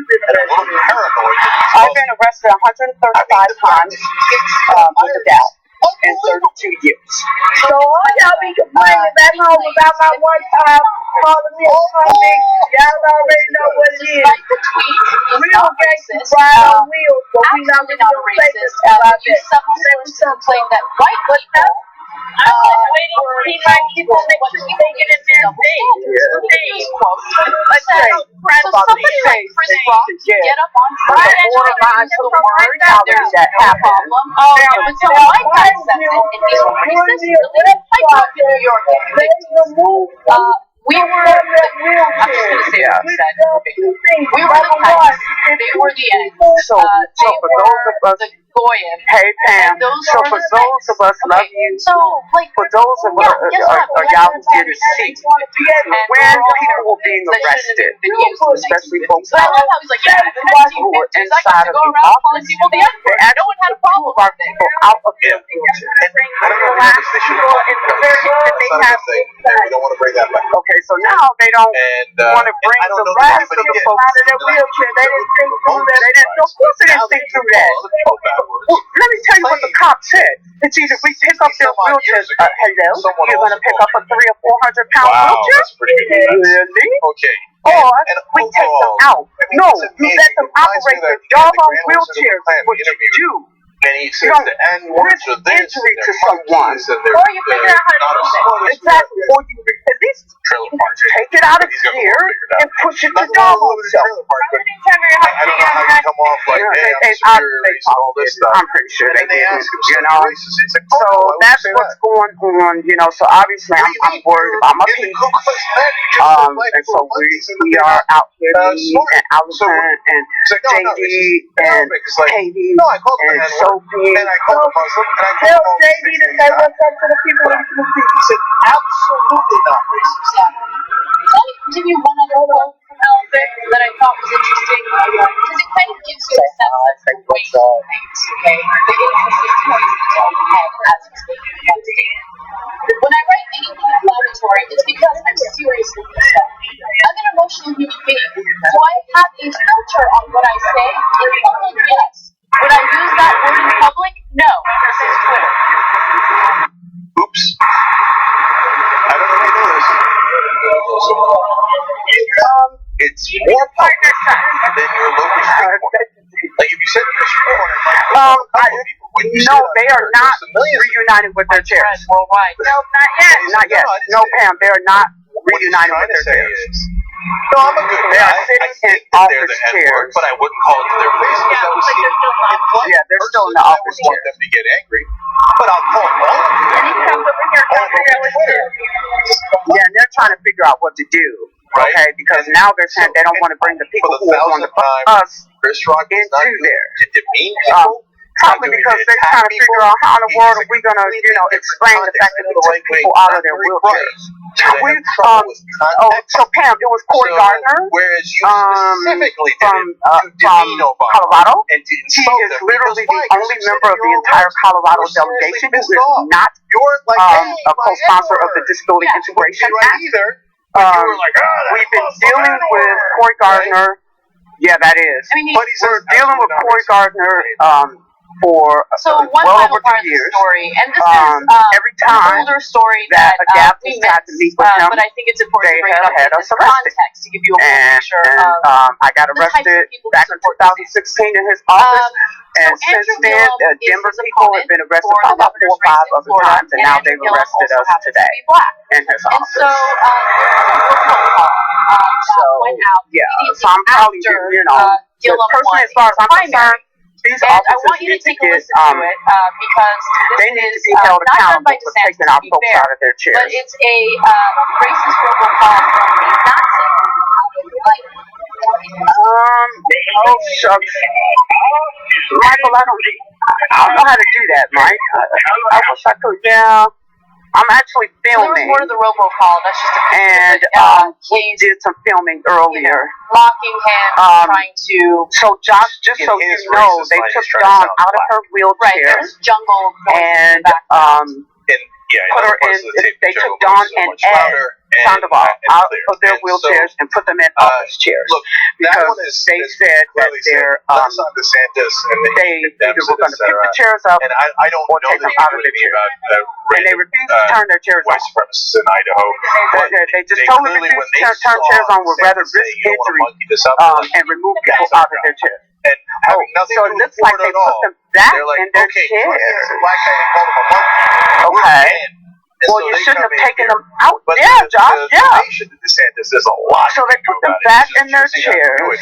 One more thing about Why'd you take them out of their chairs to begin with? Think about what's wrong with Josh, Dawn and Ed and Hope what motives can give to our were politicians. We don't have arrested public financing inside in Jackson. they would get a certain amount of money, have an even playing field, and they can actually make their case to their voters.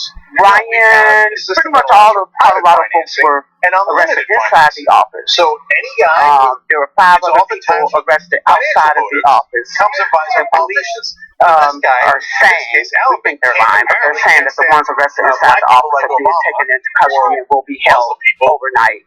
Even though Obama's not. Oh yeah, oh my goodness, Cory Gardner he is notorious for that, Pam.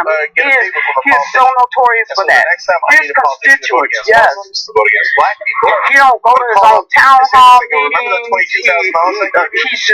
He is a piece of work. Yeah, the Colorado, yes, they were arrested inside. And so, actually, Josh, they're sitting most of them in the stand out here in this bus. And they're not working for us, they're working for yeah, that's what they back. So we don't know exactly what's going to politician is campaigning and someone calls the cops on her. We'll tell you. Erica wants you to know that she misses your beautiful face. To no filter. Does she love me? Do you guys like that? You enjoyed that CSI light music that brought you into the program today? I don't know how to describe it. It's people's court type music. All right. With that said, let's get to the news. Last Thursday, an employee at the store called 911 to report that the men were trespassing because they hadn't purchased anything. Well, that is the most insane argument I've heard. The Trump administration would like to protect the him and Jimmy are like best buds. We should have a government that protects us. Now, with that said, let's move on to another justice secretary. So it looks like, so red states are making it down again. Looks like they're deciding that they are going to. They haven't received raises in years, sometimes decades. I don't know. They took the dealie down. They took the lift down.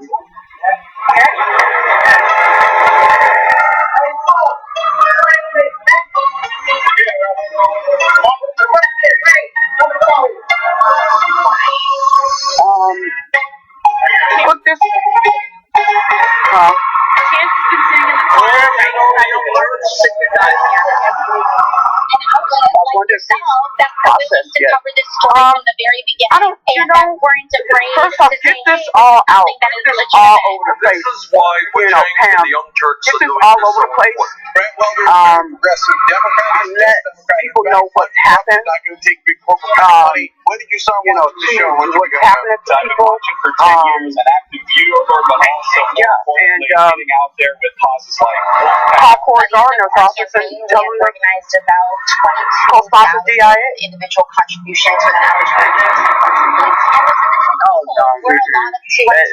They still trying to figure it out.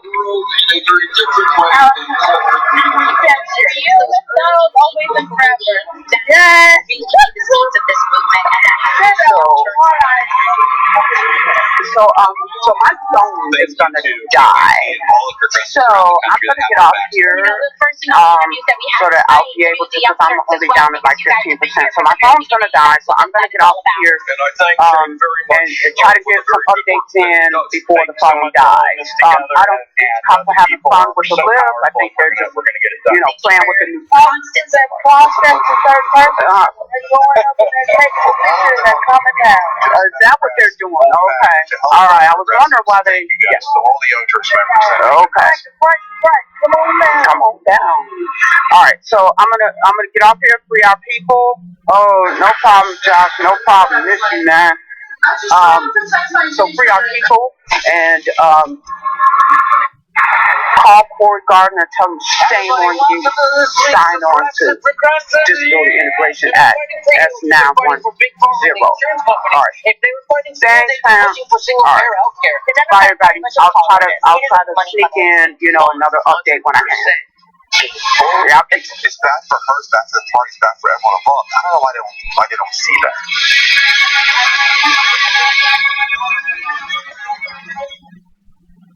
Hi, I'm Bartholomew Joseph Kyle. I do audio for the main show, The Young Turks. I also do audio for Post Game. I started in 2006. I think I'm at 5 points on them. 5 A Rock for Sale screening that was directed by Robert Greenwald. Watching that, I want to figure out a way to be part of something that's genuine and watching authentic. alone usually. If they're that big, they usually have a family with them, so it's definitely different for them to be down here alone. His wife was drugs, and it's very stressful when they're covered like this, so we are going to allow everyone to come over real quick, but it's got to be really, really quick, and we're going to we have to get the reverse one so people wake up, okay? But just kind of come over one at a time, Cameron just kind of Tasky, slow. one of the partner survivors that started March for Our Lives, is in studio. He was also here for the damage report earlier this morning, so check out that podcast. He's not in studio? Oh, he wasn't there this morning. Oh, okay, sorry. Anyways, but he's going to be here on Rebel Headquarters tonight. And then Virgin Texas, one of the Chapo Trap House guys. So it's a power-packed Rebel Headquarters tonight. If you miss any of the Young Turk shows, including Damage Report, Anna's Show, No Filter, Rebel Headquarters, become a member. You get them anytime you want, like a progressive Netflix. tyt.com/join. Okay, speaking of that, let me read some members' comments. Smooth writes in, Trump wishes he was a professional wrestler in the 80s. And to be fair, Smooth, so do I. Joseph writes in, everyone in California needs to vote for Kevin DeLeon for U.S. Senate. So, DeLeon's not my favorite, but he is better than Feinstein. In the primaries, there was, I think, a better option. But we're not in the primaries. From the general election, now it's two Democrats against each other, and DeLeon is more progressive than Feinstein, which is a low bar. Okay, Loose Johnny says, Trump's wall in his mind is a phallic symbol across American soil. He wants to lay it out in public. That's an unfortunate parallel there. Joyanne1960 says, Dear Donald, how about you build a wall around yourself and Sarah Sparrow's stupidity? And then Poor Richard says, seldom watch MSNBC anymore. When I do, I use my TYT goggles and see through them. Oh, I love that comment. All right, thank you, Poor Richard. You should do an almanac of comments like that. I'm here all week. Anyways, last one is YouTube Super Chat. Santa's Henderson says, as a black man, this is why I've told people stop using the N-word. It gives those of the racists the power to use it whenever they want. It doesn't, but it gives them an excuse. It gives them an excuse. So I hear what you're saying. Thank you for writing it. All right, what's next? A woman who was canvassing for state assembly in Madison, Wisconsin, had the cops called on her. Now, she was with her mother and also her 8-year-old daughter at the time, and they were in a neighborhood, and she was going door to door, canvassing, doing what politicians should be doing if they're trying to earn some support.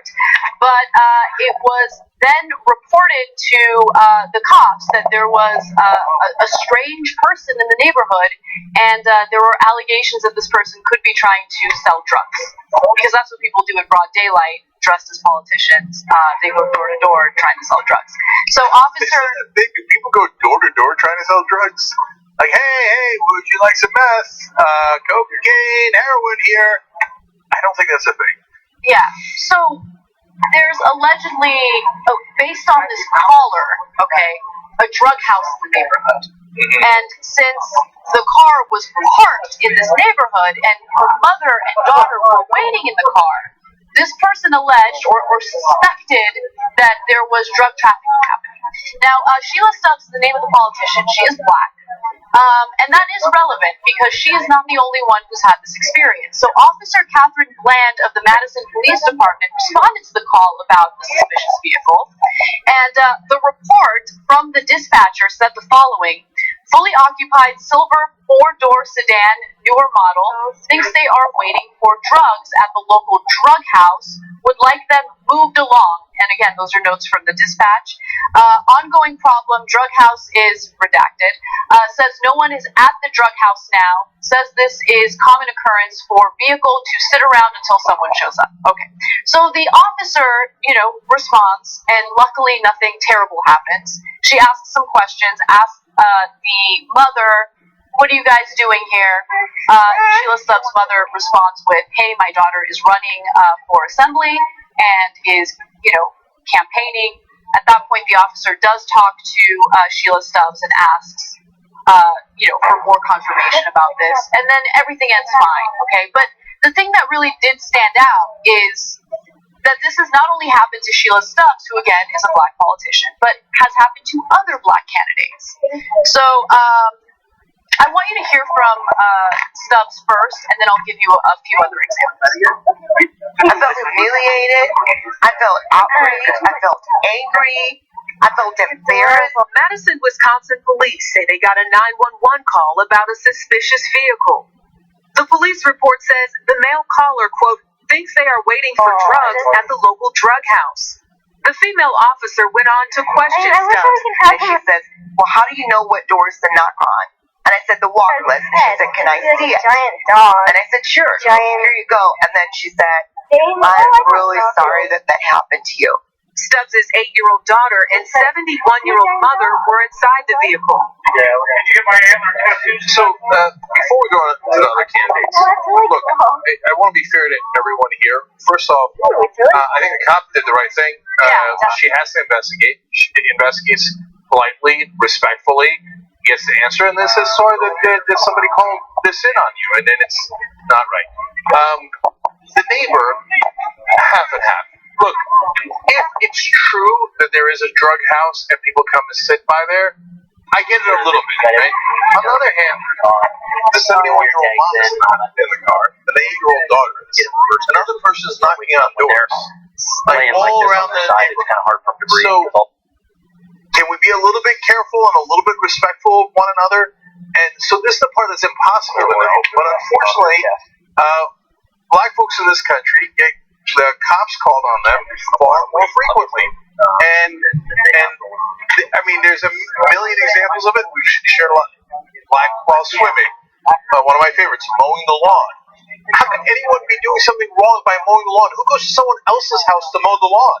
And why would they be up to no good if they're mowing someone's lawn? First off, I welcome that. If that would be awesome. Yeah. Right? The women who were golfing and had the cops called on them. The black women who had done an Airbnb and they were taking their bags out. And so, can we just get out of everyone's business, by the way? Like, okay, just for the sake of the conversation, so people don't get turned off by this, because people do. You bring race into it, and they're like, no, it's not racism. Okay, fine. But at least, if you think race has something to do with it, how about everyone stop calling the cops on one another over nonsense? Period. Yeah, and this one went okay, because the cop was, respectful and did the right thing, and did the proper, quick investigation, etc. Right? But it could go south, and it has often gone south. And somebody who's just minding their own business.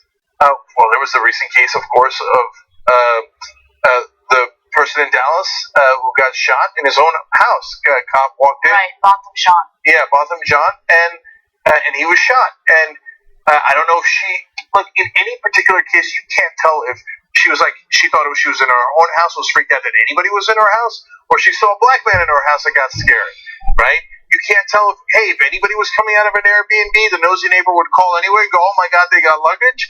But it seems like it happens disproportionately to African Americans.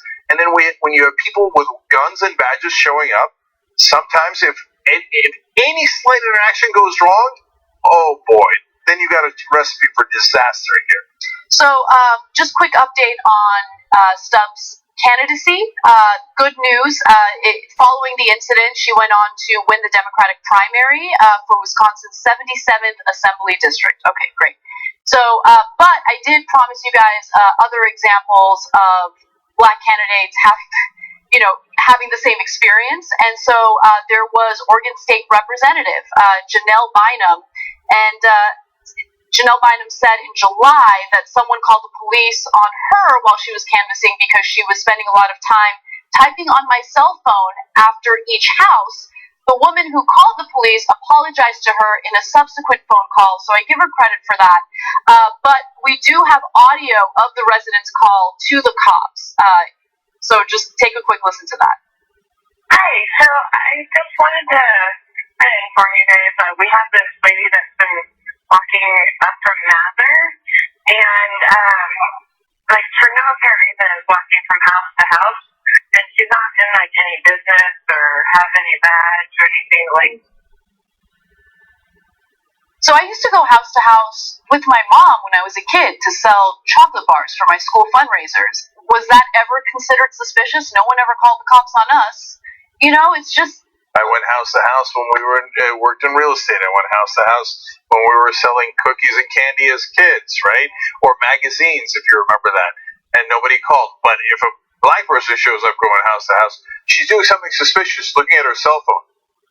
Could we call the cops on the entire country on that so-called suspicion? Right. So, and look, the bottom line is, before, like these, unfortunately, a lot of these prejudices are ingrained in us through the media. This is a recent post-game discussion we had that I've been referring to. Become a member, get all the post-game shows as well. tyt.com/join to become a member of Home of Progressives here. But in that discussion, we talked about how the media is constantly showing black and brown faces on local news and in TV and in movies and in dramas as the ones who commit the crimes. Now, it's not necessarily true, but that's what they show.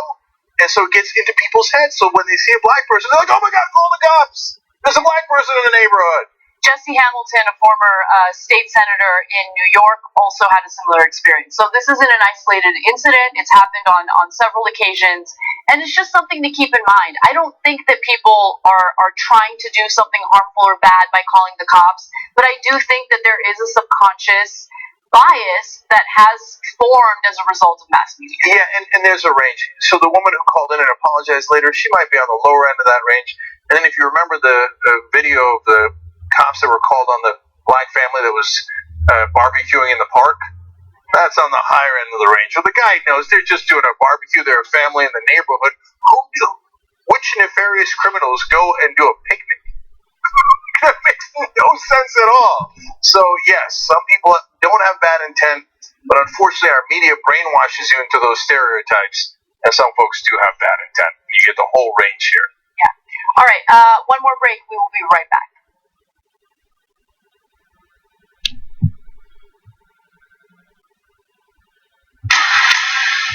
Look, we're doing interviews over there, and we've done some amazing ones recently. So now, of course, you know the person most widely considered to be the most progressive senator is Bernie Sanders. Yeah. Why not back up during the 2016 primaries? Why be a Democrat at all? And we're at the time where you cannot, in good conscience, sit on the sidelines of history in 2017.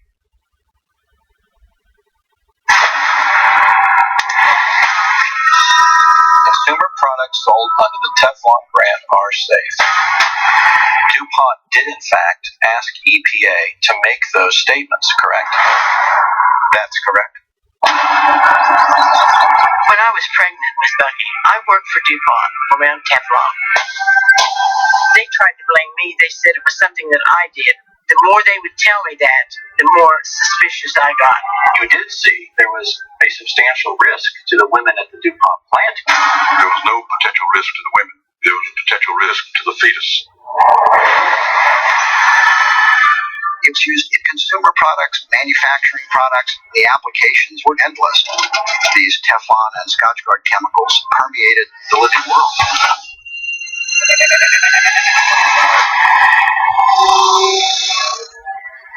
Today, every baby is born with Teflon chemicals in their blood.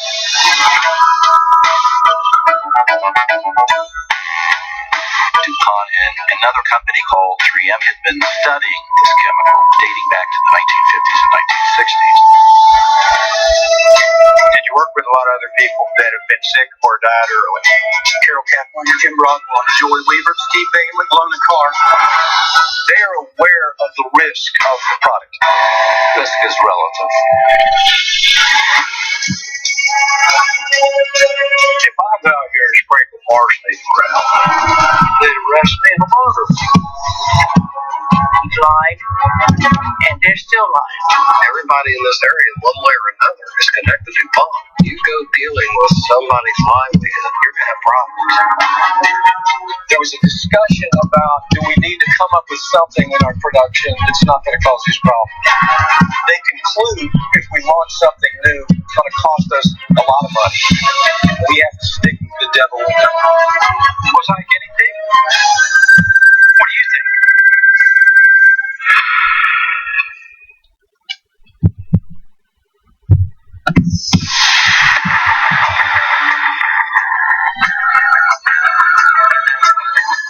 They'd rather lose to Republicans than have a progressive win with them. That's how dumb the corporate Democrats are. Democrats own the state, and at the end of the day, they're the ones who push the right wing agenda. Whoever wrote that, I'm sure they were typing with one hand and going like this. The Democrats are dead. The way you feel right now, that's how a chump feels.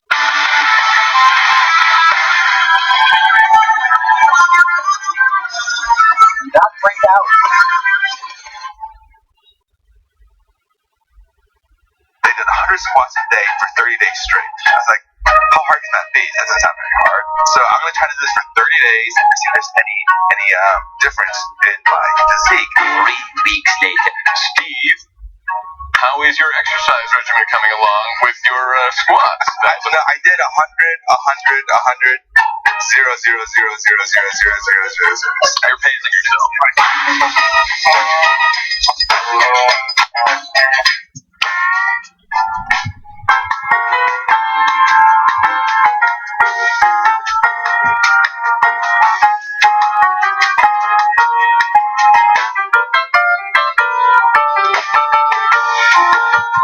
Megan E. Zombie writes in on the members section, just stop calling the cops unless you see an actual fracking crime, like someone's chilling, whatever, right? Melly Bitch writes in on Twitter, anyone else have to start calling the cops on any white people they see doing any of these things, or is it just me? I saw a white guy mowing a lawn. 911, I need you right away. Anyway, Gabby Marita with a great comment. Attention white people, 911 isn't customer service. Yeah, but you know what? It is a great comment, but it's also serious. Look, that's a limited resource, and it's meant for emergencies. Please stop abusing that. Please. Yeah, it's not meant for, I saw a black guy swimming. Okay, alright, let's go. There was a shooting that took place at a Rite Aid distribution center in Aberdeen, Maryland. 3 people died as a result of the 26-year-old female gunman opening fire. She then shot herself and later died from the self-inflicted wound. Now, Sheriff Jeff Gawler has more information on this, so let's take a look at what he had to say. Immediately, deputies, officers, troopers, other first responders responded. We were on scene just in over 5 minutes. Arriving law enforcement, fire, and EMS units quickly paired up together, got into the building in order to render first aid where appropriate, treat patients, and an attempt to locate a suspect or suspects. At this time, I can confirm multiple wounded and multiple fatalities. Based on what we know right now, and again, very preliminary, the lone suspect in this incident is in custody and is in critical condition at a local hospital. It appears to be a single weapon that was used, a handgun, and there were no shots fired by any of the law enforcement officers responding to the scene. We do not believe that there's an additional threat anywhere to our Harford County community. We have set up a family reunification center working with the county executive and our county partners at the Level Volunteer Firehouse. So the suspect was pronounced dead shortly after that press conference, to be clear. She did die from a self-inflicted wound. So far, we don't know what the motive was, but we do know that she was a temporary employee in this facility. So, who isn't sick of these same scene over and over again? Police officer at a press conference saying, we had a shooting, multiple dead, multiple wounded. There was another crazy story in Texas today about how some guys got in a fight over a mattress and then shot their neighbor. In the old days, they might have fought. Somebody might have lost a tooth, but everybody's got guns, so everybody uses them. Might have gotten upset at work, and maybe you would have cursed once or twice. Now you come in with a gun and you kill people. So, is it the guns? Absolutely. Let me show you 2 stats here. America owns nearly half of all the guns in the world. Amazing. 48% of the guns in the world are owned by Americans. And does that lead to more mass shootings? The answer is absolutely. Let me show you another chart. So this one tracks guns versus mass shootings. We have the most guns and the most mass shootings. And other countries that have very little guns have very little mass shootings. That is not a coincidence. So far this year, we have had nearly one mass shooting a day, which is what happens now every year in America. So it's gotten to a point where most people don't even report mass shootings anymore. Yeah, that's right. In fact, Gabby Giffords, who was obviously a former politician and was also the victim of a shooting, said the following and highlighted other shootings that just happened in the same time frame. 3 workplace active shooting attacks in just the last 24 hours should spark outrage in every American. Today, it was a drugstore distribution center in Maryland. Yesterday, a software firm in Wisconsin, and a municipal building in Pennsylvania. I mean, now there's so many mass shootings in America, they have their own categories. Oh, we had 3 workplace mass shootings in the last 24 hours. So sometimes people ask me, like, hey, I'm going to go abroad. Do you think that country is safe or not safe? How could it be less safe than here? So unless you're going to Afghanistan, no, if you leave here, you probably have a much better chance of being safe because there's shootings everywhere, nonstop, all across America, because we have lost our minds over guns. Okay, that's all, guys. Amazing Rebel headquarters coming up next. Cameron Kasky from March of Our Lives and one of the guys from Chapo Trap House. We'll see you there. Bye-bye.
headquarters. We got a great show ahead for you guys today. Joining me now is Cameron Kasky. He is, of course, on the Parkland Survivors, co-founder of the March for Our Lives, and that is an amazing group that has had some great successes and brought a lot of public attention to an issue that needs that attention. Just at the end of the Young Turks today, the last story we did was another shooting. Unfortunately, there's been a mass shooting pretty much every day this year, as there was last year. So I want to talk to you, Cameron, about that, and I want to talk to you about your new podcast and your thoughts on the midterms. So let's get started with how you started March for Our Lives in the first place. Obviously, there's a tragedy, but there's tragedies all the time, and movements don't necessarily arise from them. How did this one arise? Well, I was born in 2000. Which means that I've really kind of grown up seeing all these school shootings. I mean, this recent boom of mass school shootings that we've seen, that's kind of what my generation really grew up on, and it's something we've become so accustomed to. So when Gen Xers or millennials were expressing more shock, I didn't understand it because I remember where I was when I found out about Aurora and Sandy Hook, and I remember not really being able to fully understand it because when Aurora happened, I was about 11 years old. Same for Sandy Hook. It was that time frame. And I remember thinking, after everything that's happened, do I want people to look back at Stoneman Douglas, the school that I love so much, and remember footage of people crying and panning shots of a small town, or do I want people to remember everybody standing up and saying no more? Because after these shootings, rightfully so, many communities simply focus on healing and coming together, and I think that's incredibly important, and I think Parkland did an amazing job of that. But I also wanted people to look at us and say, these are the people who said, when will there be enough? Yeah, I love that you guys fought back in the ways that you could, in the political and through your speech and through protests, etc. And you're absolutely right, Cameron, and I hadn't thought of it that way. I'm not a millennial, so when I was growing up, there weren't nonstop shootings. I remember the turning point, at least in a lot of the mindsets of a lot of Americans my age, was Columbine, and that was a thing that we were like, whoa, we can't believe. Columbine was supposed to be an anomaly, and that was a big good conversation that we had. I understood why people didn't take action after Columbine. I do, because in retrospect, who should have thought that was ever going to happen again? Columbine was supposed to be this unbelievably horrible thing that was really just an anomaly. But then it happens again and again and again, and we get to a point where we say, well, how often are we supposed to shrug this off as the price of our freedom? And sometimes people will say that I get angry on the show. Yeah, I do. And on an issue like this, I think that that's the proper reaction. What am I supposed to be calm about kids being massacred in our schools on a daily basis? We were too calm after Sandy Hook. And what happened after Sandy Hook? Unfortunately, now the parents are being chased all around the country by insane conspiracy theorists. The action went in the wrong direction. It shows you that after such a horrible tragedy, you see the best and you see the worst of humanity. After 9/11, you saw so many heroic stories of people saving each other and not caring who the other person was. Just the other day, I was with somebody who survived the 9/11 attacks at the Pentagon, and he said, when people were running into the fire and pulling people out, they didn't care who you were, where you came from. We were all humans. And after shootings like Sandy Hook or Stoneman Douglas, you see kindness and you see such amazing people stepping forward. But then you'll see some people who are commenting horrible things about children on the internet, and their profile pictures are cartoon frogs. Yeah. And it gives you a lot of perspective that I wish I never had to gain, but I'm glad I did. Right, and they came after you guys too, and the insane theories about how you guys were crisis actors. Well, that one is quite ridiculous, but I have to give them credit. I was deeply invested in Stoneman Douglas's drama program, and Stoneman Douglas was in crisis, so calling me a crisis actor was in many ways correct, in many ways false. So, if somebody saw our production of Fiddler on the Roof and then saw me going out there speaking, I understand what they mean. So, of course, I know you're kidding, and I hope that you've got a great career in theater. Maybe one day, I don't know if that's what you want to do, but I guarantee you that some people will actually take that clip Oh no, yeah, no.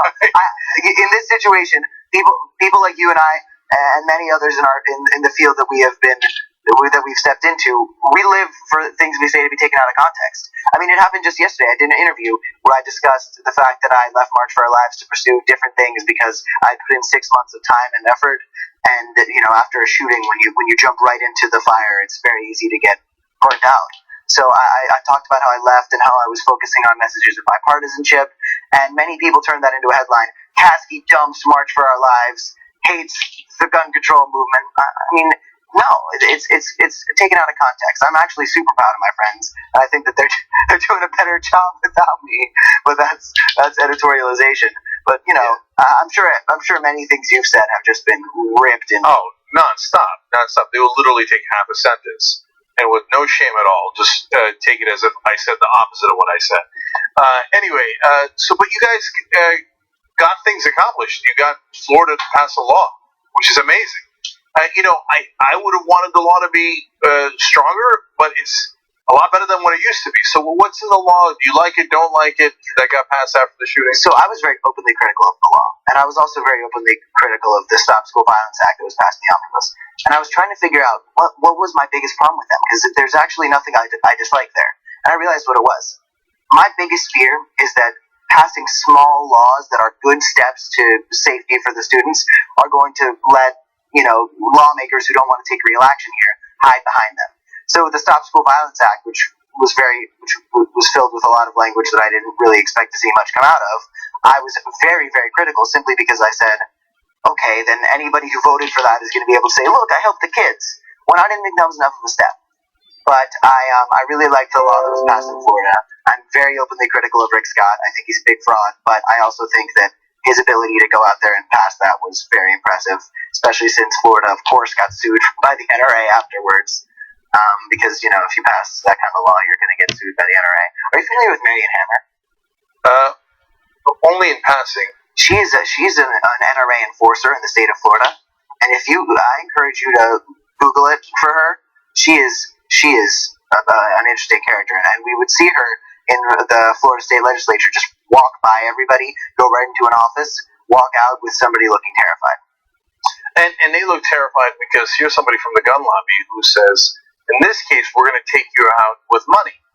We're going to spend enough money to make sure that you lose.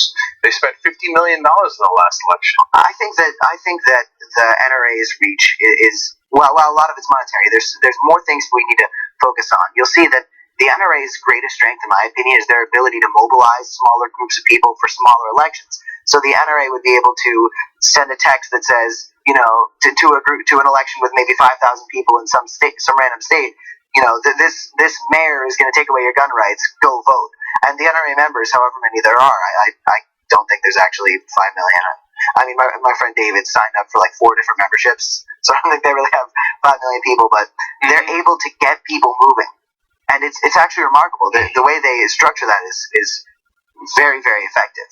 They really know how to mobilize people using fear. I just figured out how they're going to twist what you just said.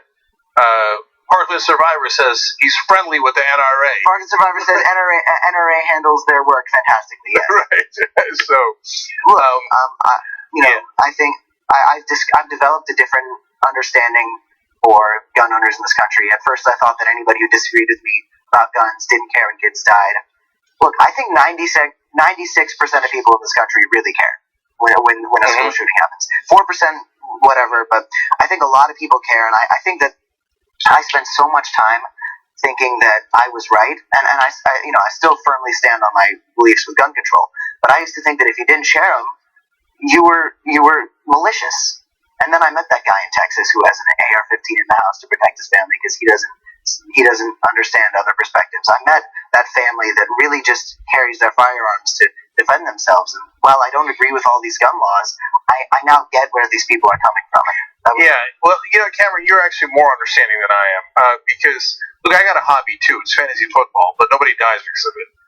So, very few people die because of it. I'm sure there have been some rough cases with. Yes, but their hobby, unfortunately, has led to America owning 48% of all the guns in the world and more mass shootings here than any other country by an order of magnitude. But I said we were going to talk about the midterm elections, and you were just talking about how the NRA affects elections. So what's your take on the midterms? So I think the midterms this year are going to be huge. I think that the 2014 midterm should have served as a big wake up call. They had the lowest voter turnout since World War II, and right now people have a lot to vote for this year. I thought it was going to be a single issue election. I thought, but back when I was beginning this activism, I thought people were going to be voting on guns, and that was it.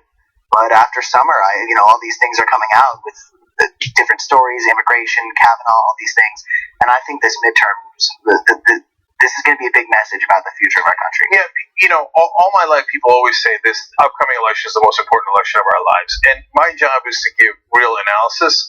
And some of the time I go, no, not really. No, Clinton versus Dole was not the most important election of your life. No, really? Right. Whoa, Bob Dole. I mean, nor was Obama versus Romney, if you ask me.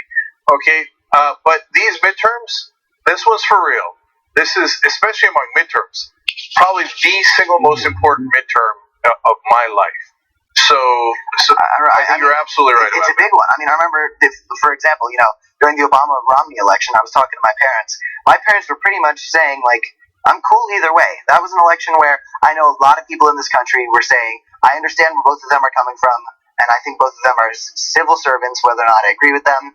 But this is a midterms it's going to be. I mean, I'm hoping that this is the highest voter turnout in the history of the United States. I don't know if it's going to be like that. I'm praying it will be. But again, it's a message to saying, well, what's 2020 going to look like? What are these next coming years going to look like? All right. So, Cameron, one last thing. You start a podcast. Yes. The title is Cameron Knows Nothing. So, what's it about?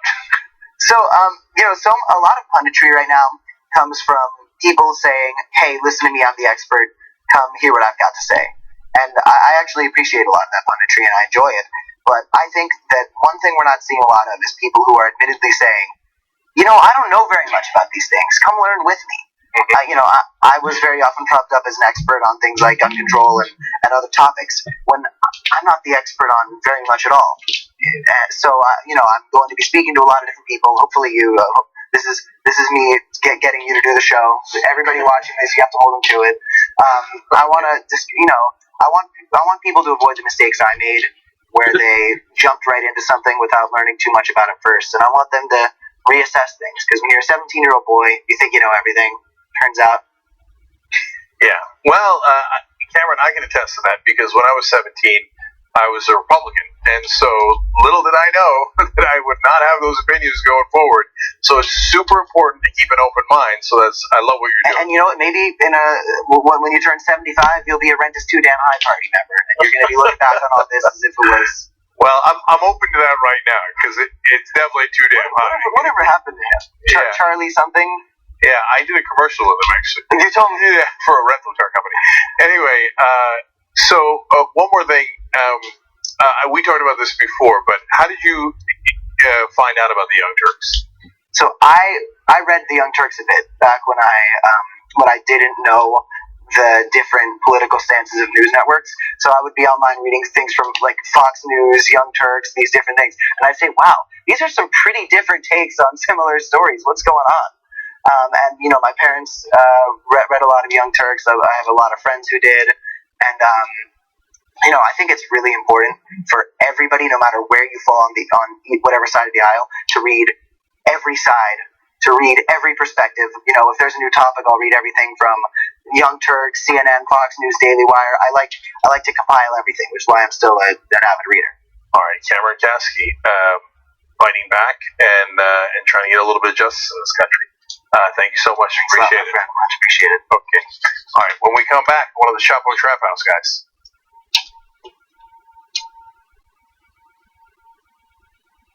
This is a shocker. His name is Andrew Gillum. He's the mayor of Tallahassee. He led in no polls. He was one of 7 children born to a construction worker and a school bus driver. Gillum was the only non-millionaire or billionaire. Gillum could be the first African-American to hold that post. Tallahassee Mayor Andrew Gillum will win the Democratic nomination for governor of Florida. The American way still lives, and if the state of Florida has to show the rest of the world, then let it begin right here. You are the ones that have the power in this country. It's not with the Koch brothers. It's not with the big corporations. It comes to the voting booth from you. Will everybody here stand with me in 2018? Will everybody here fight with me in 2018? I'm asking for you to go out and make a difference in this state. Who are you going to vote for in 2018?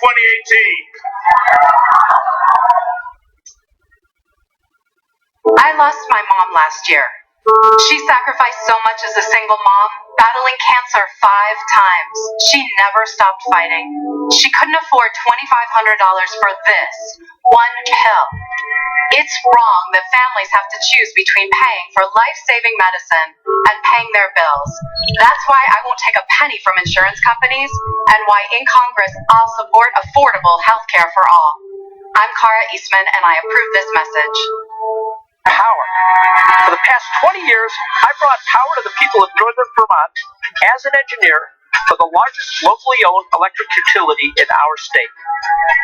Over my decades of service to our citizen owners, I transformed the co-op to a national leader in renewable energy. I created high-paying, 21st century green jobs, and I introduced innovative technologies that brought power to Vermonters in a more cost-effective and environmentally friendly way.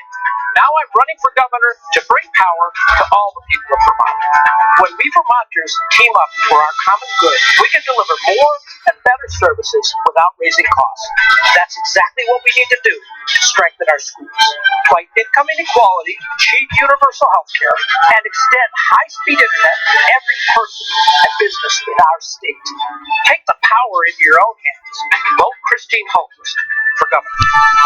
I'm Christine Hultquist, and I approve this message.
Tell you guys about 2 things before we moved on to the next guest. One is Cameron was nice enough to do 5 burning questions for our members. So we do that with our guests, and so he answered some interesting questions for you guys. So please check that out if you're a member. tyt.com/join to become a member. And then I want to tell you about something that's happening down in Florida. We just talked to him, of course, about Florida. So let me tell you this. Second Chances Florida is holding a September Day of Action this Saturday. That's September 22nd. It's an initiative to restore the eligibility to vote to 1.4 million Floridians. It's Amendment 4 on the November ballot. And you guys call in and write in all the time and ask, well, not really call in, but you write in all the time and ask how you can get involved. This is a great opportunity to get involved, so make phone calls, text, knock on doors, host a call party, or attend one, and ask voters to vote yes on Amendment 4 in November. So that's secondchances.fl.org/get-involved. And if you're watching this later on YouTube or Facebook, we will obviously have that link for you down in the description box or the comment section so that you can do that easily. Please get involved. Okay, now let me go to my next guest. Virgil Texas joins me. He is one of the hosts of Chapo Trap House. He's got a new book out, The Chapo Guide to the Revolution, a manifesto against logic, facts, and reason. Fascinating. I'll talk to him about that. He says that if you're a fan of sacred cows, prisoners being taken, or holes being barred, then this book is not for you. Fascinating. Virgil, welcome to Rebel Headquarters. Jay, thank you so much for having me. No problem, brother. So, for the folks that are uninitiated, what is Chapo Trap House? Chapo Trap House is a comedy and politics podcast. It was started about 2 years ago during the right after the Democratic presidential primary, and the thing really blew up after the election. And right now, it's a kind of a minor cultural phenomenon. We are D-list internet figures. So Pace Magazine has called you guys vulgar, brilliant demigods of the new progressive left. That sounds fun. So many have characterized you as radicals. How do you plead to that charge? Sure, I'd say guilty as charged. I mean, we look at the status quo in this country and we say, no thank you, sir.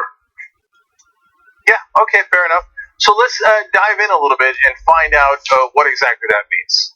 So, assessment of Barack Obama, go. I think his presidency was a failure. I mean, he did a few good things, as many of our critics have pointed out. Nominating Sonia Sotomayor to the Supreme Court was a great success. But otherwise, he came into office with this opportunity to be a transformational figure on the level of the New Deal or the Great Society, right? He comes into office with a staggeringly high approval rating, filibuster-proof majority in the Senate, massive majority in the United States House, and a spiraling unemployment rate. Dow Jones craters to something like 3,000 in his first few months in office. And he follows up with that by putting Tim Geithner in his cabinet, putting Hillary Clinton in his cabinet, putting Gates in his cabinet, by arbitrarily limiting his stimulus package that's supposed to save the freaking economy to, what was it, $700 billion, most of which were tax cuts. If you look into the bill and you look at what actual pork spending is in there, it's less than $100 billion. That's a long weekend in Congress. And this was a chance to create a national jobs program, to create massive new entitlements, to reinvigorate the place of the federal government and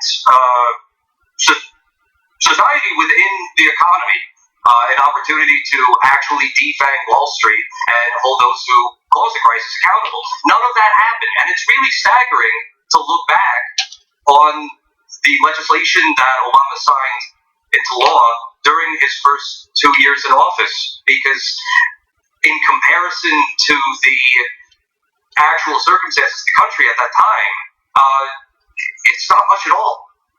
Yeah, so far I'm not seeing the radical, but we might if we keep going. Are there any good Republicans? No, of course not. The idea is laughable. Well, there, I just laughed. Now, look, Virgil, of course, what a lot of people would say, I'm not sure that I'm among them, but they say, well, no, the Republicans just have a different ideology than you do. That doesn't mean they have bad intent or that they're bad people. Yeah, well, what if it's an evil ideology? Then if you believe in it and you act based on those principles, you're an evil person, QED. Okay, so why do you think it's an evil ideology? For one, it's an idea. What conservatism is today is a patchwork. It's a Frankenstein of just reactionary, hateful viewpoints. And what we talk about in our book, in our section on conservatives, is the idea of intellectual conservatism has always been an utter fraud, from William F. Buckley and Ayn Rand to your Ben Shapiro's today. And frankly, one of the benefits of the Trump administration is he gives the game away. He lays it bare. He shows you the utter evil intent of modern-day conservatism. He simply doesn't speak in the language that liberals, centrists, and various beltway apparatchiks can abide by. So far, I haven't seen that much disagreement between what you guys say and what we say, and let's try to find it, okay? Okay. Are you for the abolition of wage labor? Yes. Okay, what does that mean? Essentially, it means that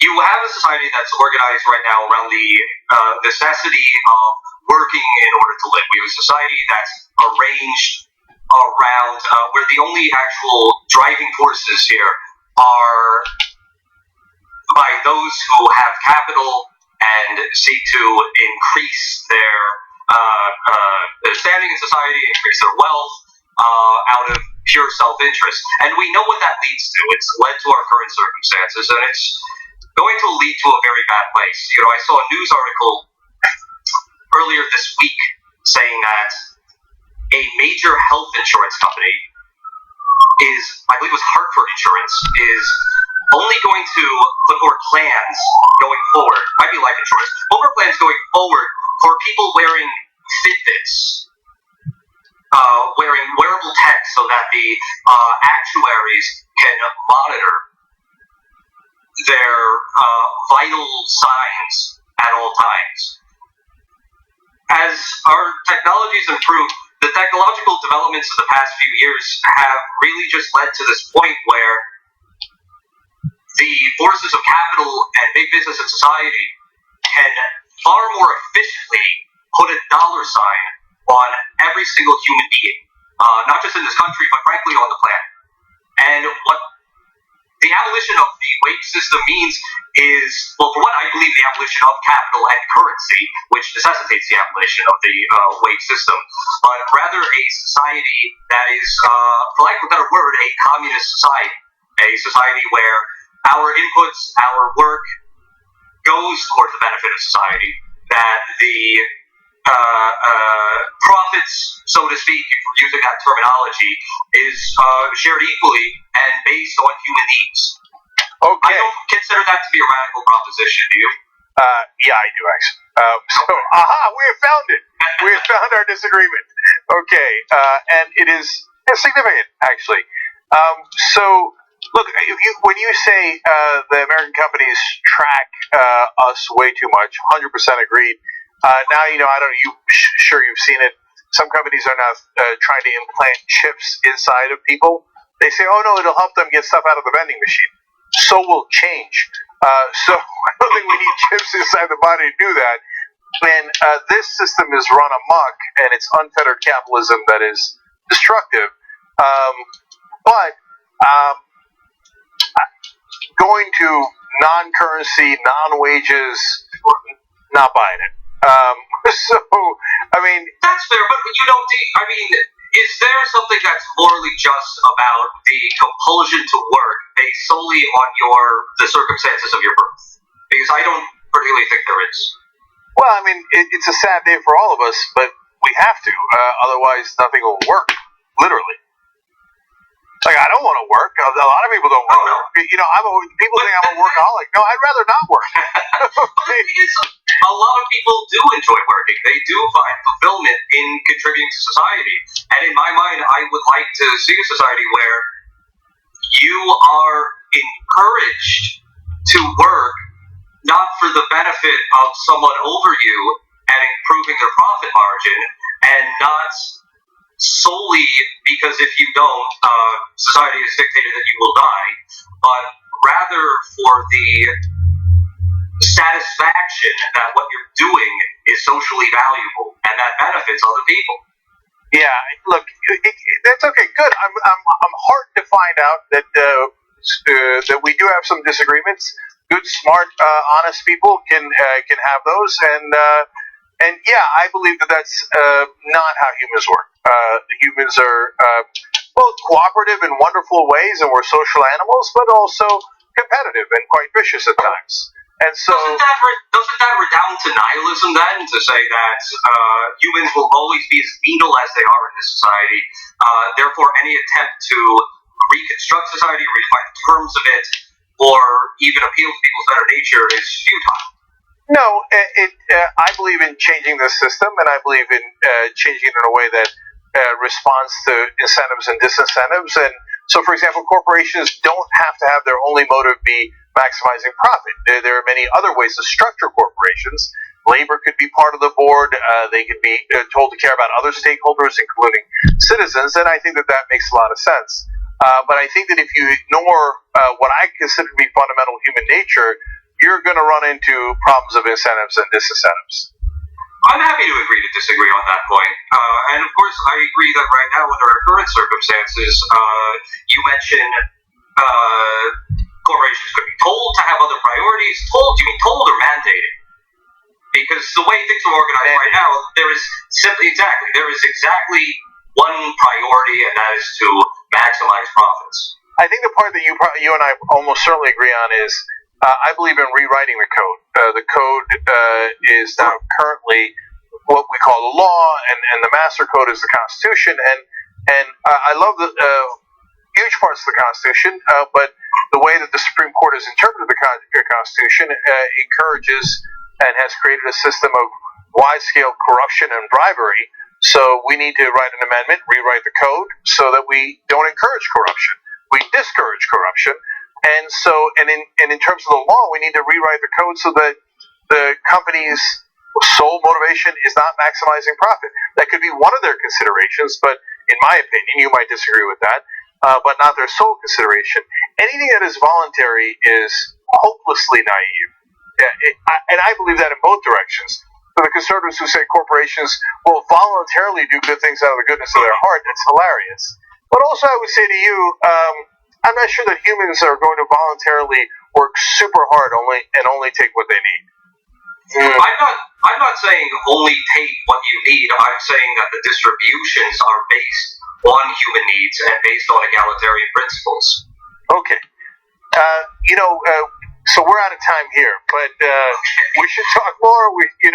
People should check out your podcast and your book to get a full sense of your thoughts and ideas. The book is Chapo Trap. The way you can get to it is ChapoTrapHouse.com/book, and it's called I keep saying Chapo.